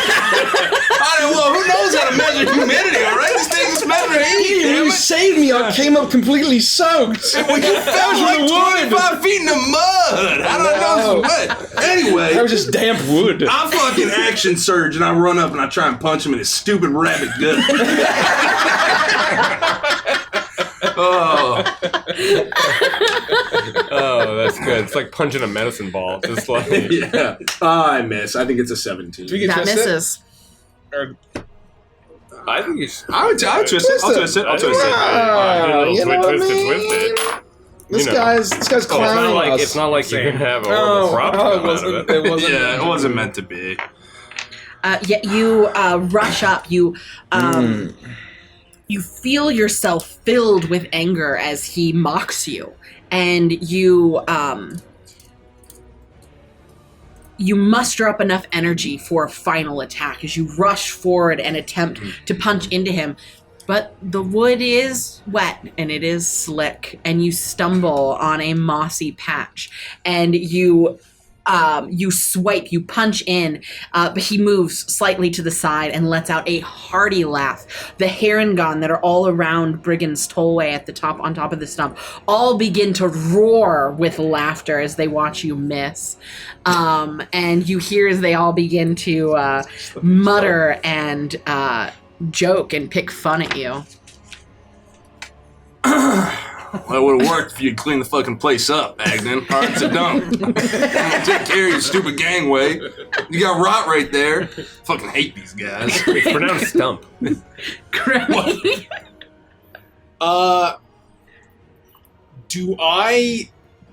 Would I notice that the voice I heard from Torbeck, it seemed like a different Torbeck than what I would know? I would say absolutely. But Torbeck seems like he's not focused on us. He's focused on the rabbits. For now. Yes, I very clearly went after. He very clearly went after Longstaff. Torbeck and Twigs here gonna band yet. together to take us down. All right, Torbeck. Thanks for saving my life earlier. Really appreciate it. You're the best. Let's get these guys. You're my favorite employee, Torbeck. Employee of the month, in fact. Do I see... Is Adden still invisible to me? Yes. Ooh. He did taunt. Who did he taunt? He taunted Gideon. And you Do I see, get a sense of where he might have everybody has been attacking him, but you are unable to see him or perceive him in any way. So he is invisible to you. All right. You will be at disadvantage. Two can play that game. I don't know where the fuck you are. We're gonna try this. I'm just gonna take my cane and it's gonna sort of glow with this kind of eerie neon magic, and I'm just going to sort of swing wildly where I think he is and attack at disadvantage and cast Inflict Wounds. Ooh. Oh, I rolled a natural 1. Oh no! So that doesn't hit. Well, You know what what? is your bonus? Let's spice things up. Ooh. Yeah, if I just keep going forward. And, I'm going to use a twist of dread on that Oh. in a new way. Oh. I need you to roll a d6 for me, please. Oh no. That can't be good. Oh, it's gonna 6. hit one of us. Oh, you got the forehead flap. You spin around and you let out this magical ability. Do you have to roll to hit? This is Oh, that was to hit. I Yeah. rolled a 1, Yeah. So you rolled a 1. You fire it off haphazardly as you are horrified of what's happening to Torbeck. Adden has now disappeared, and you let this magic fly as Twig looks towards Torbeck. Torbeck was what the fuck, Teddy?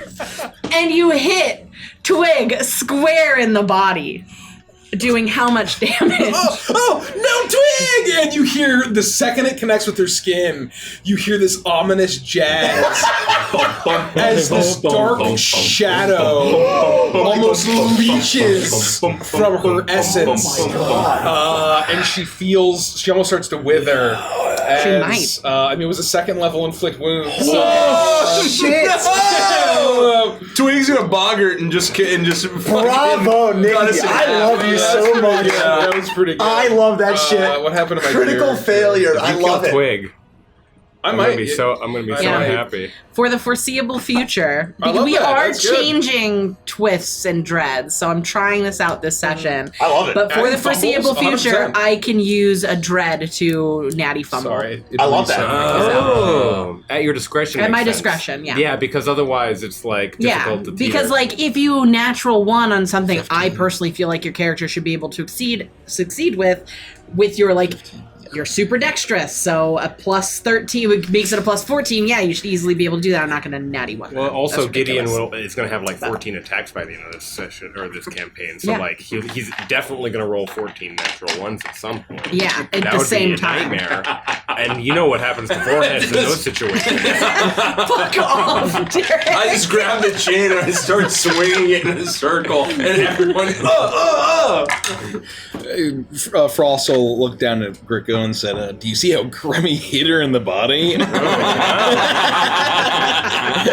you see how hard he inflicted wounds on the body of Twig? 24 necrotic damage. Oh my god! oh, That spell is nasty. Yeah. That would almost. You I watch, love that spell. You watch as Twig is hit with this magic, and you see her eyes begin to roll back in her head. Her entire body is illuminated with this sickly green magic as all of a sudden her flesh begins to shift and change as her cheeks sink in and you can see her cheekbones stand out. Her body begins to look frail and sapped of all vitality, and she begins to wither in front of you. She crumples to the ground and gasps out for breath. Crummy, why? And she is barely hanging on. I'm sorry. Oh God, I didn't mean to do that. shit. That's it. That's all I say. I got like 2 seconds. Yeah. No, that's fair. It is Adden's turn. Adden looks at all of. Actually, how does that affect? That doesn't affect it at all. So, her sleep is still holding strong because it's not concentration. Right. Adden looks around and his eyes dart to you, Frost. And he quickly leaps behind you. You don't want this action, Adden. And he swings around with his brand and attempts to sear it into your skin. With an 18. That's no, fuck that. I'm going to cast Shield. Oh. Okay. He is going to. As soon as I lose sight of him, I surround myself with a psionic bubble that protects my essence a little bit better than my normal. His brand bounces off of the mind prison that surrounds you, the energy shell that you've created, and he is not deterred as he once again swings in with the brand, aiming for the exact same spot he hit, hoping to be able to pierce through it. Okay, DC's 21 now. Okay, well he's going to hit with a 24. 22. Sorry. He's still going to hit with a 24. Sorry, Dungeon Master. 17 plus 7 is 24. That's a lot. I know. No, we're good. It's a 22. I said that. And he is 48. going to pierce in with his branding iron, doing 12 points of fire damage. And just as he does, as he pierces through you watch as he hits the shield with the branding iron, and he continues to push it through. And as the hot, magical branding iron hits the shield, you begin to see it melt as the brand pierces through and directly into your flesh. And as it sears you and you rear back, he smiles at you and winks as he disappears from view. Wow.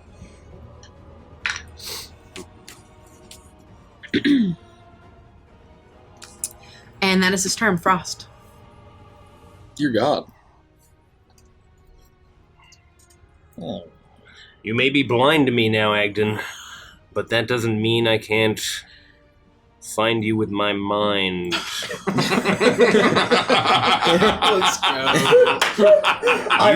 You've seen what my friends are capable of.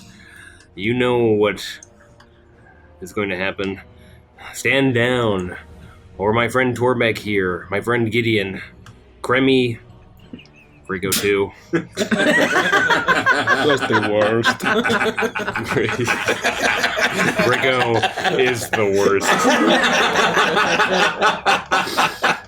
worst. This won't end well for you, and you'll have failed in front of all of your companions. Stand down. I'm going to cast Dissonant Whispers. Oh, nice. Those words start to echo and elaborate, and this doubt grows in his mind as it clouds. He needs to make a wisdom saving throw, and I apparently don't need to see the creature that I'm doing this to, so I just say that out loud. And on a failed save, he's going to DC wisdom saving throw 15. That's pretty cool. Yeah. Unless you want to eat some twisted bread, or either that or he's going to twist a fled. anything else? What does it do?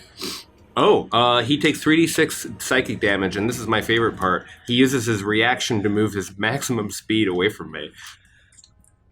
Oh, fuck. I'm going to Twist of Dread it. Yeah. Holy fuck. You said wisdom? Yeah, 15. 22. All right. He still takes half damage, right? The creature... yes, he takes half as much damage, so he will still take psychic damage as he attempts to resist He's gonna my use his ability. reaction to uncanny dodge. Can he do that? It's just... It's not an attack. Yeah, it's just... Oh.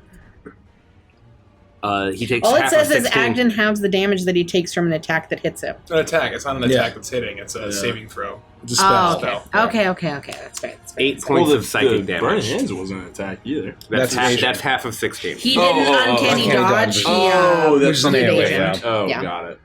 You do not have to move away, however, as I attempt to infiltrate his mind with these sinister thoughts. You are able to do that. And the psychic damage causes him to let out a howl of pain.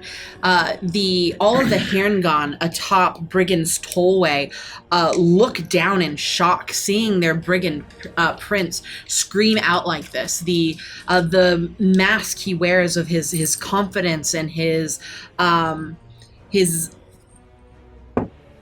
ability to withstand anything, to be above everything, unable to be hit, super quick. All of that begins to crack as they see that you are able to harm him.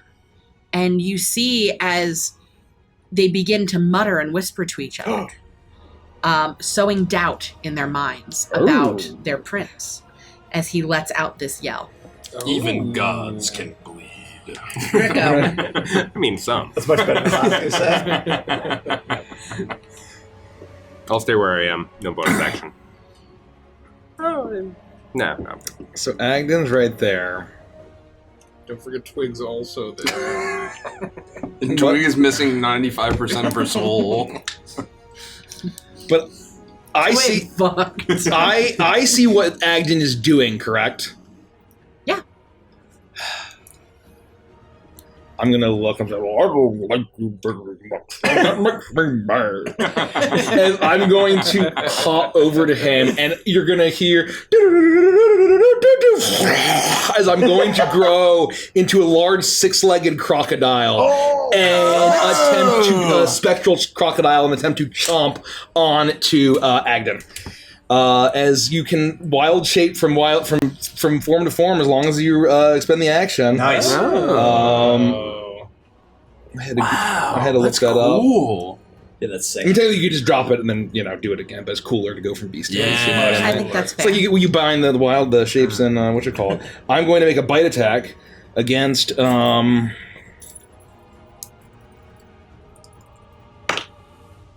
going to twist this. Yeah. This die is not very cooperative. I'm going to do one more twist.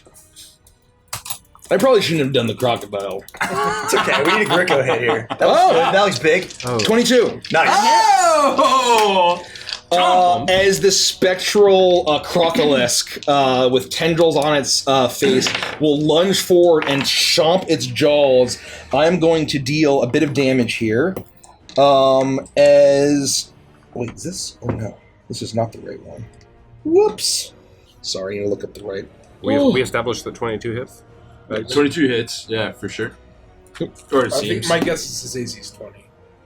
But 19 doesn't hit. Oh, we don't know. I like doing my thing during. I think we landed in 18 and it didn't hit, or maybe it was just 17. 18 didn't hit for sure. 18 didn't hit for sure. I deal 11 points of piercing damage, and he is now grappled.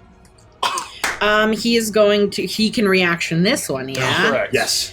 So he's going to reaction this, and you'll do 5 points of damage.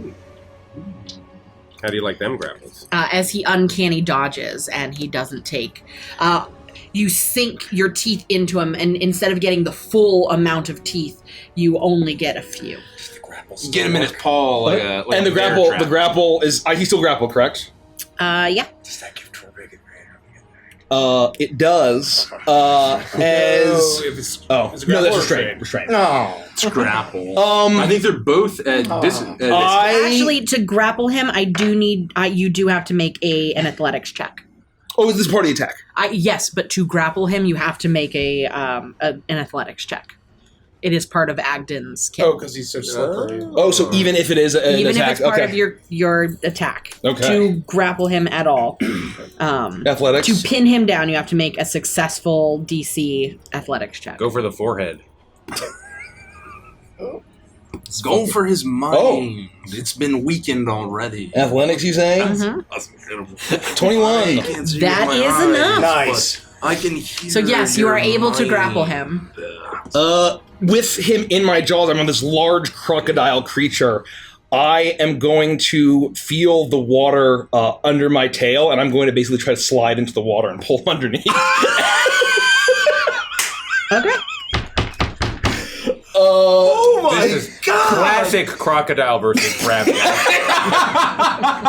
As I've seen this on the Sci-Fi Channel at least 20 times. I watch a lot of nature documentaries. Are you doing this on your turn? Yeah, I'm doing it right now. Fuck yeah! Okay. So I'm pulling him in. So I have, I've used 5 feet to get here, and so I have 25 feet of swim, which then is halved, rounded down, so I can go 10 feet underwater. 10 feet down. 10 feet underwater. Damn. Oh, that's You perfect. drag him 10 I feet am underwater? so Just not a foot more. Not a foot more. I have Adden in my jaw. So this spectral crocodile 10 feet underwater Jesus. As I'm swimming down. The other Haragon are watching this and like, his scarf wasn't that long. I mean, he really wasn't that good a prince, everybody. Yeah, we just pack it in. Yeah. It is Twig's turn. I'm death rolling. You're contractually obligated. Twig grasps at her chest and attempts to breathe as her eyes swim, and she is barely holding herself up. But that is literally all she can do. Oh my god. Oh, I'm so sorry. I feel so bad. Actually, what she will do is she'll look towards one of the Harengon, the sniper, and she'll go, I could snipe too for my friends. and she's going to let out her Eldritch Blast at this one, was gonna be a just power knowing kill. that if she were to go unconscious, that she wouldn't be able to help anymore. And so she like is Twig, going to... She's good. Companion. I took the Eldritch She Invocation will hit. Spell Sniper. The feet. She will hit, and she is going to do a total of... Wow, okay. The Harengon's head is 14 gone. points of Yeah, he's damage, fucking- and you watch as the in a puff of green fog, it is this Harengon is blasted by her strange swampy magics, and he is completely torn limb from limb. Oh, right through the crotch. From that angle? Oh, Both no. of the snipers have been removed from combat. Oh. My crotch! Twig commits a war crime. All other Harengon are looking down. His crotch wasn't that long anyway. I was sleeping. Oh, yeah, he doesn't say his Yeah, he just dies. Actually, she's gonna roll at disadvantage. It's fine. The other one was a natural 20. Oh my god. Because he is technically prone. So. Oh, what is It is their turn. So wait, it's just to make sure there should be one asleep and there is one melee guy. Correct. who's Yeah, the Just robot. one- And oh, who yeah. is he in front of? The dandy Two layer hairs. They've stopped The cracking. melee guy is next to Frost and Torbeck. The other one is in the boat asleep. So the only people who are next to the melee one are Frost and Torbeck. Correct. Yeah. Twig isn't there and- in any wait, who's this one? capacity. That's Twig. That's Twig. Oh, she's that's over Twig, here. yeah. She's here. She'd be. Well, she would have been close to Cremmy, so she would be Oh. over here somewhere. Oh, yeah. That's fine. Or whatever. Is she in range Of what? of the melee guy? No. She's not. No matter how you slice it. Okay, just making You sure. can't do it. You can't do it. But Yeah. Frost is. Oh, yeah. Frost is for sure. Frost and Torbeck. definitely is. I'm still shielded. He looks around. He sees as this slumped over, emaciated Twig blows his friend to smithereens. He looks up to he looks over as Adden is pulled. What on earth is this? I hope it's Hellboy. Hellboy. Classic. That's vintage Evangelist. He looks over as Adden is pulled by the spectral crocodile into the fetid swamp. He looks up at Torbeck as Witchlight is being pumped into his body. His needle-like claws are reaching out. And then he turns to Frost. And he goes, and he takes his cloak, My he bubble's been swings it popped. around, Yeah. and he rolls an attack against you with a natural 1. Oh, you almost had me. You know what? I'm gonna use twist because I want to. I don't like natural ones. That's the point of a twisted dread. You got a lot of them. You love rolling 18s on me tonight. I'll get my hit points out. It's 14 plus 4. Yeah, that's fine. Does it work? Yeah. Perfect. Yeah. I've had an AC 17 except for the shield this whole night. I'm not gonna memorize And it's been like it. 18. I'm like, that's one more than I want. 10 points Well, of bludgeoning damage. Two more. Thank you. Oh, I'm not feeling very well, gentlemen. I'm rolling like hot fire. And that's his turn. Okay. I believe that Nightmare Torbeck is up. Dark Torbeck. Yeah. Shadow so Torbeck. there's absolute chaos happening with the inflicted wounds, people getting blown to bits. Torbeck does not seem to give a shit at all about any of this. He hears Kremi's comment and looks him directly in the eye and says, "You fucking think I'm Torbeck? Ha!" And moves to where he saw the crocodile slink back into the water. I'm right here. I've got plenty of movement. Yeah. As he approaches the edge of the dock, he kind of gargoyles and his unnaturally long legs go up past his ears and he's got one arm on the edge of the dock. He lifts up his other arm and the flesh begins to undulate and those needle fingers turn into like knife hands. And it almost had like a glistening poison on them, like a magenta poison. I will take 1d4 damage. Liquid Witchlight. Yes, I will take 2 points of damage to do this. I'm using my Witchlight right. That's so scary. He's like a fucking Asian fishing cat. And then with lightning speed, I will make a melee attack straight into the water. Like you're spear fishing. Yeah. That's going to be a 22 to hit. That does hit. Looks like Adden's back on the menu. We're about to end this whole man's career.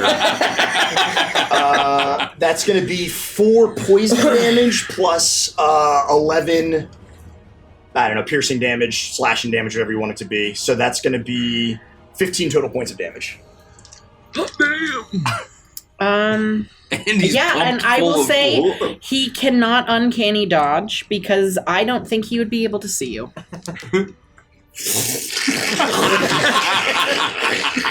I'm pulling him you rip the tendrils out and blood splurts into the air as you pull back. You do this and you reach your hand in and you pierce into flesh, and in this moment you don't know whether it's spectral crocodile flesh or Heron flesh, but it matters neither way, as long as the end result is the death of your prey. And as you pull your hand from the water, the fetid swamp drips mixed with blood, and attached to one of your long, gnarled fingernails is a scrap of blue scarf.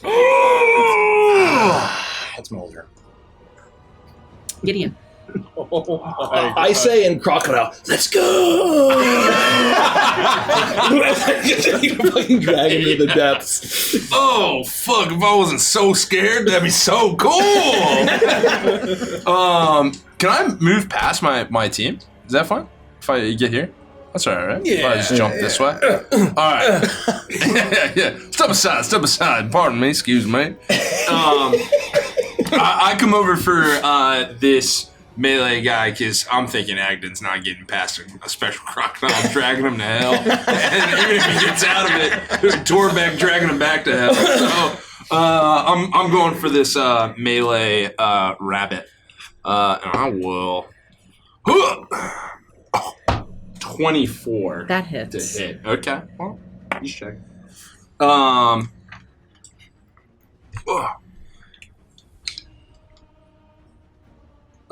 So it'll be 7 points of damage. And as I punch into him, the heat will become a little stronger for my body. And if you can see it, you'll see the heat gauge kick into gear 2. And the chains will once again whir to life and attempt to wrap around this melee rabbit. And that it has to make a strength saving throw DC 14. He's rocking the chains.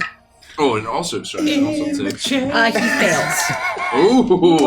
So the chains spring to life and wrap around him and squeeze tightly and begin to burn. Well, I guess what is the save? I mean, I rolled a 7, so I don't it's a think 14. it's It's a 14. Yeah, no, he fails. And he also just one additional point of damage, and he'll take 2d6 fire. Yeah, 1 additional point of fire damage.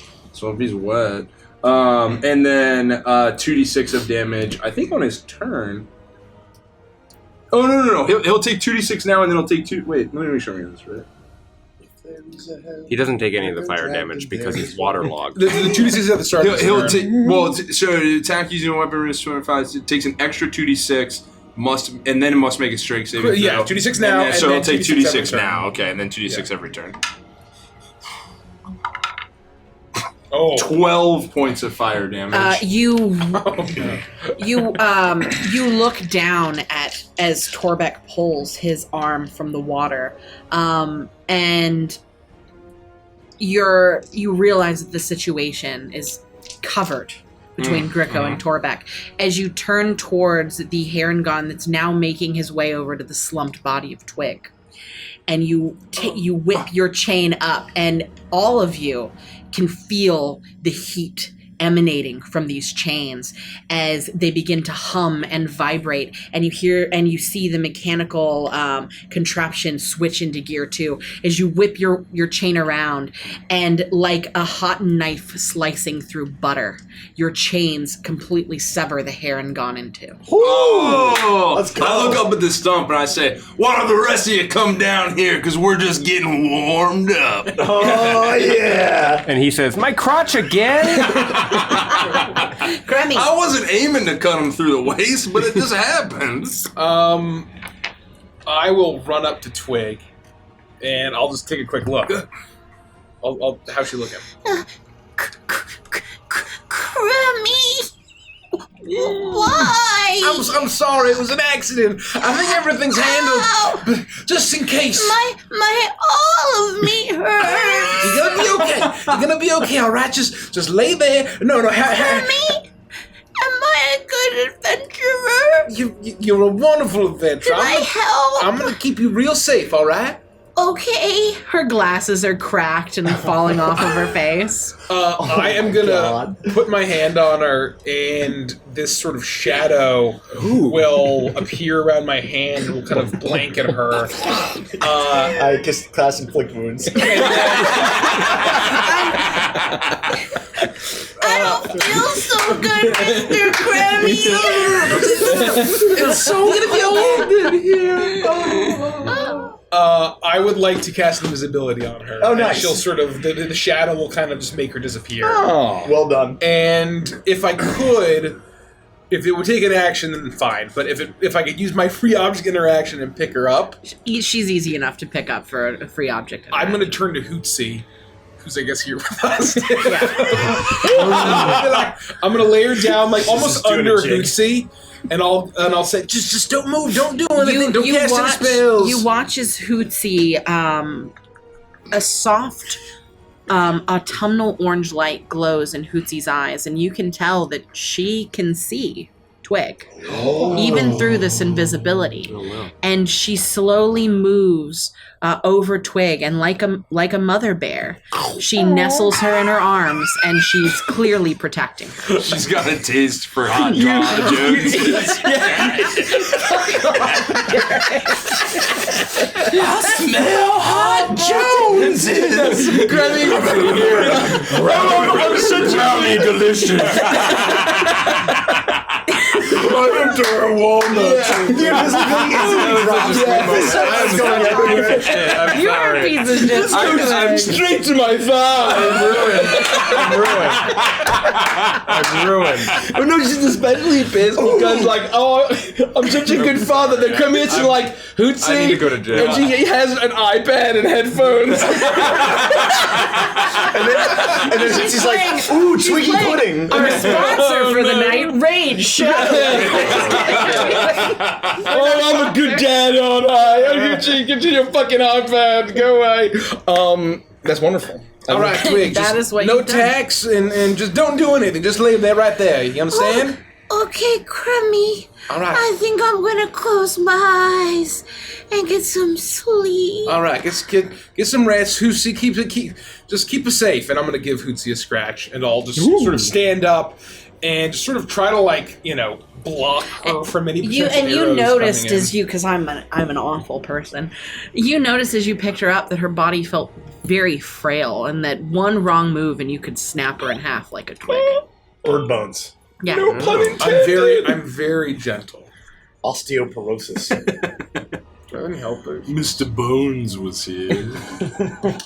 Anyway, that's my turn. I love that guy. It's Adden's turn. Yeah, good luck, bitch. What options does he have to get out of your? It's an escape DC. I think it's low of like a 12, so he just needs to roll an acrobatics. He would have to use his action to make an acrobatics check or athletics check, but I presume acrobatics in order to wriggle his way free. I'm going to use a twist. Let me confirm that the DC is actually a 12 and not lower. I'll make sure I'm Thank you, chat, for doing your best to Thank save you. this weak rabbit. Yeah. I would love to see Agnes get drowned by a spectral crocodile in a death roll. No. There's no I'm not better gonna way. let that happen. There's no better way for this to go. What's the DC? Oh, sorry. I was 12, I think. I thought you had already crushed 12, yeah. He rolled a natural 15 plus 7. He with a 22. He is in your jaws, but he wiggles his body around. He lets out a gurgling yelp as your teeth sink deeper into his flesh. But he anchors his feet at the very back of your throat and kicks off.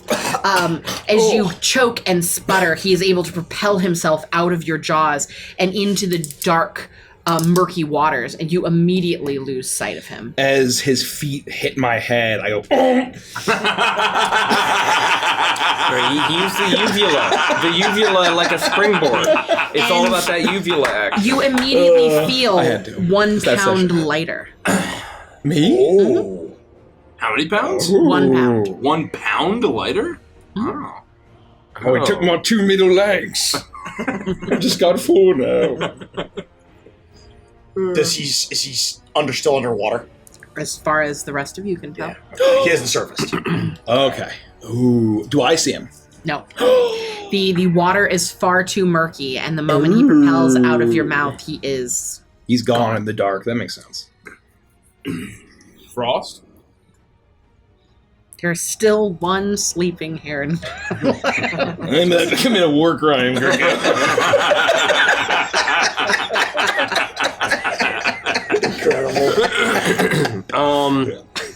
I reach out with my mind to see if I can still communicate with this unseen Adden. And do I get a connection? Yes. Adden, reveal yourself to me. We don't have to end this in any more violence. If you reveal yourself to me so I can see you, I can save you now. Just let me bring you back up to the surface. I look into the water, and I will prepare to cast Vortex Warp to bring him safely up to the boardwalk. How does that work? It allows me to teleport him to a safe surface. Yeah. Effectively a forced Misty Step, where I would be able to bring him up. And I am promising Sanctuary with my feelings and my you can do that without... with a second level spell, but only if I can see his physical form. He's invisible to you. Exactly. If you can drop that... He's readying it. He cannot. I still am making the ask. Okay. And when he doesn't say anything, I'm not taking any more actions. I will...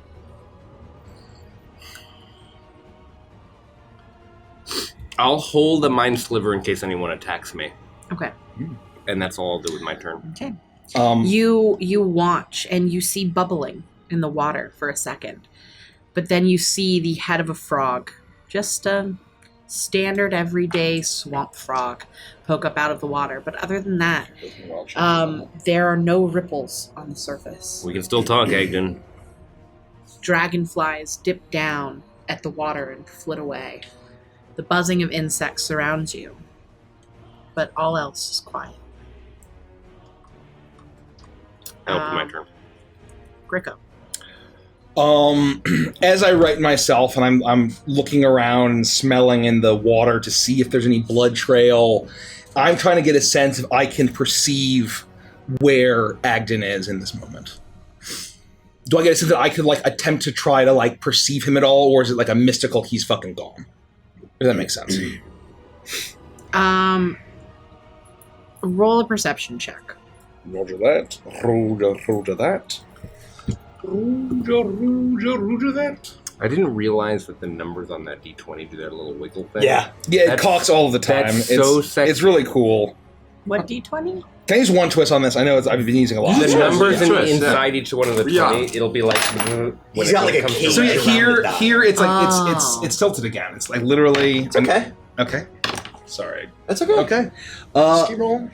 Do perception, and I take the crocodile's perception, right? Druids. Mm-hmm. I don't take mine. believe so. Yeah. You might have beast perception though. It might be Actually, I don't know. Welcome, Raiders. Hello, Raiders. Hello, Raiders. Welcome. Fablemancers, welcome to the stream. Sorry. Perception is 11. I would say you're not able to perceive where he went, but that he has not disappeared by magical means, that he is clearly still swimming somewhere in the water. Oh.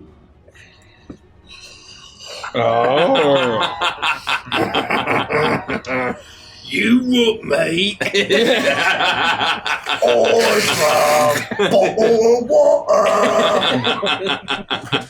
A rabbit in it.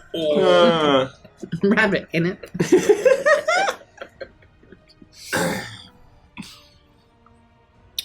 I fucking have this prepared. I am going to start to shift back as the glow of my Crocodile form will just shrink back, and I am going to pull out my ocarina, and despite being underwater, it'll still glow and play even though the sound is muted, as I'm going to cast Locate Object.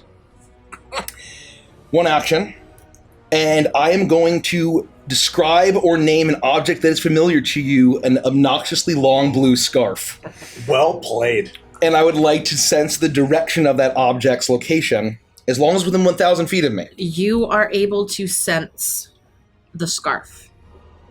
It extends for 15 feet under the docks. So I'm going to get a sense of that, so that is an action. And I'm going to use my bonus action. I want to make sure that this is actually a bonus action. It is not. So I am just going to try to swim, and I'm going to try to swim up to and try to perceive him, and that's it. I will say you can perceive the scarf. You're able to perceive the scarf. It is very clear that he is somewhere under the docks beneath your front. I will swim to the surface and say, "Oh, he's under the docks! He's under the docks! Too big! Kill him! Oh, you too big! Oh no! Oh no!" Are you still a croc at that point? No, I've dropped him. What's that, boy? What's that? And actually, I should actually have enough swim to. I have just enough to make it onto the dock. I do not think so. Okay. Because you would have to climb 5 feet up into the boat. Okay. And then another 5 feet. So I'm hanging on the side of this, I'm hanging onto the skiff, slapping around. It's really echoey, it's in between the skiff and the pilings. Yeah, I would say with doing all of that, you'd be able to make it up into the skiff. But that would be the furthest you could make it. Twig. It's Twig's turn. Twig is barely holding on to consciousness, not understanding how invisibility works. I'm a good adventurer. I will not let my friends be harmed. And she'll reach her hand out and fire another Eldritch Blast at the remaining Hare and Dawn. Another crotch. And she does hit. Destroyed. More like Geneva's suggestion. Today, gone tomorrow. Oh, I like. Yeah, nope, she kills him. Gideon, I like her style. In a burst of swampy gas and fog, this other Harengon is completely obliterated by the blast of Fey magic. No more lair hairs? No more lair hairs. Twig's done more work than all of us combined. Hot dang, Gideon. Instead of twig, they ought to call it tree trunk. It is the lair action, but they're gone. Timber. So that is all. You can't follow me here. That is her turn. It's going I have 2 questions. Yes. 1, if I don't have a swim speed, can I not swim? You can swim, it's just difficult terrain. Yeah, it's just have to. Okay. I have advantage on wisdom survival checks to track Fae. May I use a bonus action to attempt to track this? Yeah. Okay. Now that's how you prepare for Witchlight. It's just advantage on. He's gonna fucking Spider-Man underneath the. Yeah. 16 plus 6 is 22 survival. You hone in your senses as you're leaning over the edge of the dock. You are not fussed by Gricko as he is splashing and making his way out of the water. You have caught the scent of Adden specifically. The scent that lingers on the scarf and on his fur. The scent that is solely unique to him. And even though the fetid swamp water is bubbling beneath the dock, you can still sense that scent. Oh. And you see a flash of blue as you look. Bits of the tattered scarf floating towards the surface and rippling on the waves. And as you follow the line of it, you see a flash of just the tip of one of his long ears directly beneath Hootsie and Twig. Oh, come here, Adden! And you will see Torbeck go underwater, and you will hear the click, click, click, click, click, click underneath the dock as he's using his claws to climb along upside down. Black tendrils spike up through the boards. And as soon as I'm close enough... As you crawl through, there's one area where the wood has splintered away, and you see Torbeck's twisted face, his magenta eyes look up through the hole in the wood directly at you as he smiles and his horrific fangs are bared. Is in a quick flash, he skitters away and positions himself directly above where Adden is beneath the waves. I attempt to rip him to shreds. That's a 20 to hit. That hits. Oh, okay. Oh! His AC is 19. As Torbeck just goes right past, just like, oh, hey, Torbeck, do something with your hair. I'm rerolling the 1 because I'm a great weapon master. 5, 6 is 11, 13 total damage. 2 of it is poison. How would you like to do this? It's fucking violently. I mean, I just absolutely this being absolutely just shreds him to pieces. Blood red will come to the surface then maybe his scarf after all said and done. You use your dexterous feet to anchor yourself to the underside of this dock as you reach into the water and begin to rip flesh from flesh and from bone, tearing Adden, the Brigan Prince of Prismere, into absolute smithereens. His blood is coating the underside of the dock. Those of you that are watching, you see as bits and pieces of him and his scarf are thrown this way and that, until as one of you looks over in sheer horrified curiosity, you see that Adden is in hundreds of pieces floating on the surface of the water. Torbeck is hanging there, his chest heaving, the magenta light pulsing in his eyes as the contraption on his back is pumping pure liquid witchlight into his body. He's completely covered and matted in blood, gore, and viscera as he smiles down at his prey. And in his hand is what remains of the long blue scarf. I would say immediately then after you see this and the apparent threat to Torbeck is eliminated, the light would fade from his eyes and he would fall unconscious. You watch as the light fades from his eyes. That magenta light pulses once, twice, 3 times, and then his eyes go back to their normal dark, murky color. And his hold on the dock fails, as with a loud splash, Torbeck falls into the water unconscious. Not 0 hit points, just unconscious. Yeah. If we're looking through like a hole in the dock where we could see him, I would dive through it into the water. It's a small hole. It was just big. It was just big enough that you could see his horrific face as he skittered along the underside. It was for dramatic I punch effect. it bigger. I punch it bigger. Sure, you easily punch it bigger. You could jump over the side where he was hanging, but that would not be in Gideon's style. You can easily do that. The scarf that was still in his hand is floating at the top of the water, and you're easily able to pinpoint his location and gain hold of him. The scarf, Gideon. Bring the scarf quickly. Who is that? You ever what? I've known each other for years. This is the first time we've done this. How'd you get this number? How'd you get in here? I thought I told you never to call me at home. Hey, can you hear what I'm thinking? Because if you can, I'm sorry. What? Frost is so shocked he doesn't say anything else.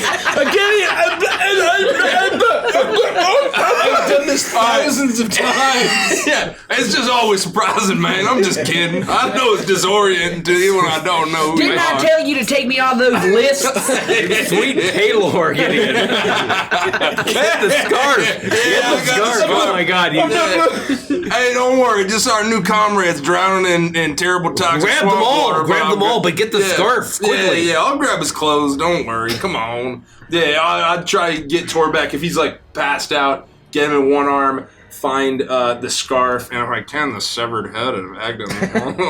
Brigan Prince. I would say there is no severed head left. I've got a bit of ear over here. If I can, one ear. If I can find like an ear in his scarf. He's mostly if he just turned on the blender and just went.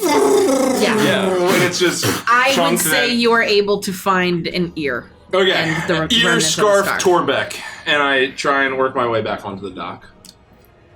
You have enough time to do that. You're not in any rush at this point. Oh. Everything has quieted around you. And as Gideon is rescuing Torbeck from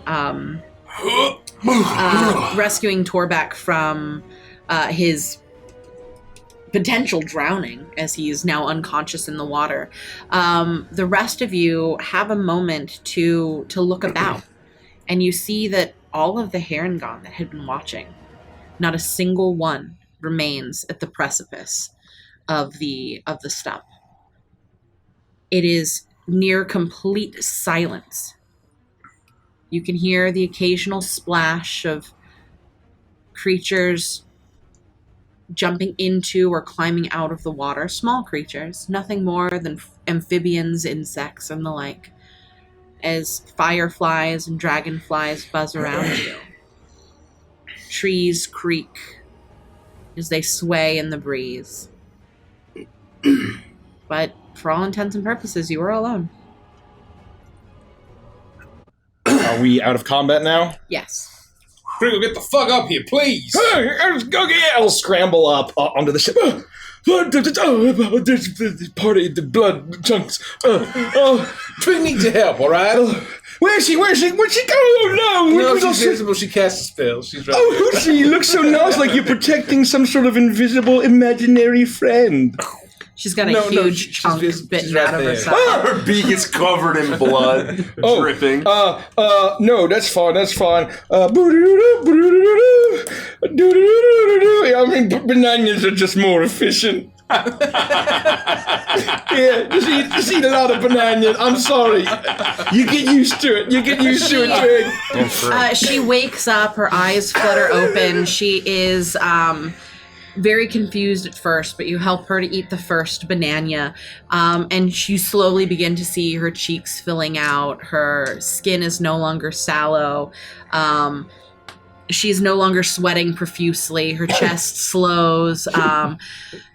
to a normal rate as she regains enough hit points to be away from death's door, and then she begins to sit up and she reaches into her acorn, and she starts to pull out some flour and some little candied chips and a bowl, and she starts to make banana bread. She gotta love Twig, man. This is so delicious. Now that I feel better, I'm thinking we gotta have something for breakfast, Because do we even sleep? I don't know. But oh my god, I can't believe it. You guys, oh my god. We fought something. Oh wow. That's a lot of blood in the water. Yes. Is that, oh wow, that's a nose. I'm gonna... And she starts to move towards the middle of the dock. Twig, you I'm did very gonna well. sit here and not look over the side anymore and pretend like that's not happening. Yeah, you exploded a couple skulls. I don't know what to tell you. I felt this like, I have to protect my friends. If they were to wake up, what if they were to kill you? And I was dead and I couldn't help you. Who's gonna go back to that horrible chick from school? I can't even remember her name. Briar, that awful Briar girl. And tell her that Twig is the best adventurer Briar ever. Giggling, I believe it was. Giggling guy, I hate her. You did very well. That's part of being an adventurer, for sure. Is this?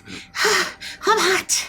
I Is this adrenaline? I think I ate 10 bananas. I can heal up to 20. I guess I'm casting 2 good berries. Wow. So That's great berries. yeah, I mean it's very efficient with my precious D&D resources. I don't feel great, but I feel pretty good. Tobit, are you okay? Oh, hey guys. Did the parsley work? No. Did you guys see that? By the way? Yeah. I'm like tiptoe. Oh, Uncle Torbeck's not feeling very well, Hoochie. Let's just back away over here. Okay, here's your pad. Here's your fly pad over here. Okay. There What was you the go. last thing you remembered, Torbeck?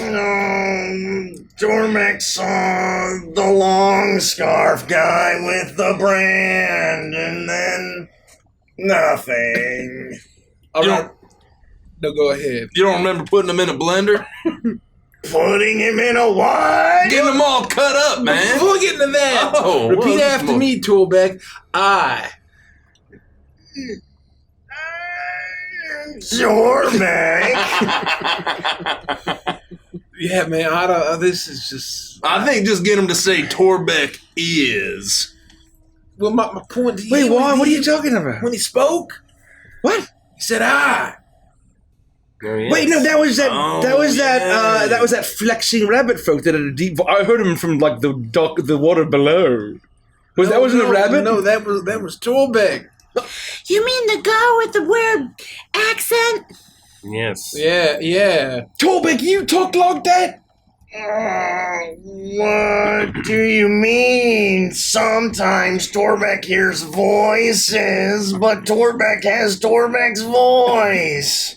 Well, that's a good point. I mean, he actually shouted out, "You think I'm Torbeck?" Question mark. Well, Torbeck thinks he's Torbeck, yes. Yeah. Yeah, he said "I." Do you need bananas, Torbeck? Torbeck could use some alcohol. Oh, we got that. Take a swig of this. I hand over my flask. Thank you, Gideon. On a scale of 1 to 10, how badly do your bones hurt? Well, do you mean more than usual or about the same? Well, I just mean like your tibia and your fibia and all the other ibias that are related to your arms and legs and I mean everything else about you, but they about doubled in length and there was a horrible cracking sound and Oh, yeah, Dormac's a little sore and Dormac's head kind of hurts, but nothing that booze can't fix. Yeah, I made that argument Yeah, before. my head kind of hurts too. And you look over and you see sitting on the edge of the dock is a scarecrow. But where its head should be is a gourd. Ever since my actual head was taken by these Hare and gone, it's really hurt in here. And as this entity shakes its head, you hear rattling, the sound of something inside slamming up against the edges of the gourd. But to be fair, it all kind of hurt since my soul was put in this place anyway. I mean, Gehenna wasn't great and all, but it wasn't a bad place for a kid to be, you know? And that's where we'll end the session. Oh my god. You know, you could have given me like 50 guesses, 100 guesses when you're like, oh, what's gonna become of this Adden long scarf guy when he first heard of like these plucky rabbits. I'm like, you know, getting Maze Hughes wasn't what I was expecting. You know, that was like the last, like, you know, I don't think I would have guessed. I don't think I would have guessed. I'm so happy. I'm so happy. You got combat. Oh, you got it. It was good. It was good. I gotta hear more about this gear system. Unbelievable. You won't worry. So with that, we are, that was Wim's day. We're going to jump over into Evantris and Chill. Andy, what's Evantris and Chill? Well, first, thank you for running this session. Yeah, thank you. Secondly, Evantris and Chill is where we talk about our favorite moments. We theorize, of which there will probably be a lot of, and we answer all of your questions and comments, which you can do by redeeming channel points. We're asking a mod to redeem channel points for you. So don't go anywhere. We're not going anywhere. We're just doing a little extra special segment afterwards. Think of it as an after show. A little after dinner mint. For those that aren't going to stick around, we'll be back next Wednesday with more Witchlight. And then the following Friday, so not this Friday, but a week from Friday, we'll be playing Icebound. Our monthly survival campaign DM'd by Derek. Things are getting real spicy. So join the Discord. Join the Discord. Come hang out with us for streams. Check out our merch shop, our Patreon, all that good stuff. And, Yeah, if you want to rep some of these cool characters, yeah, come back. check it out. Don't be a stranger. And with that, let's get started.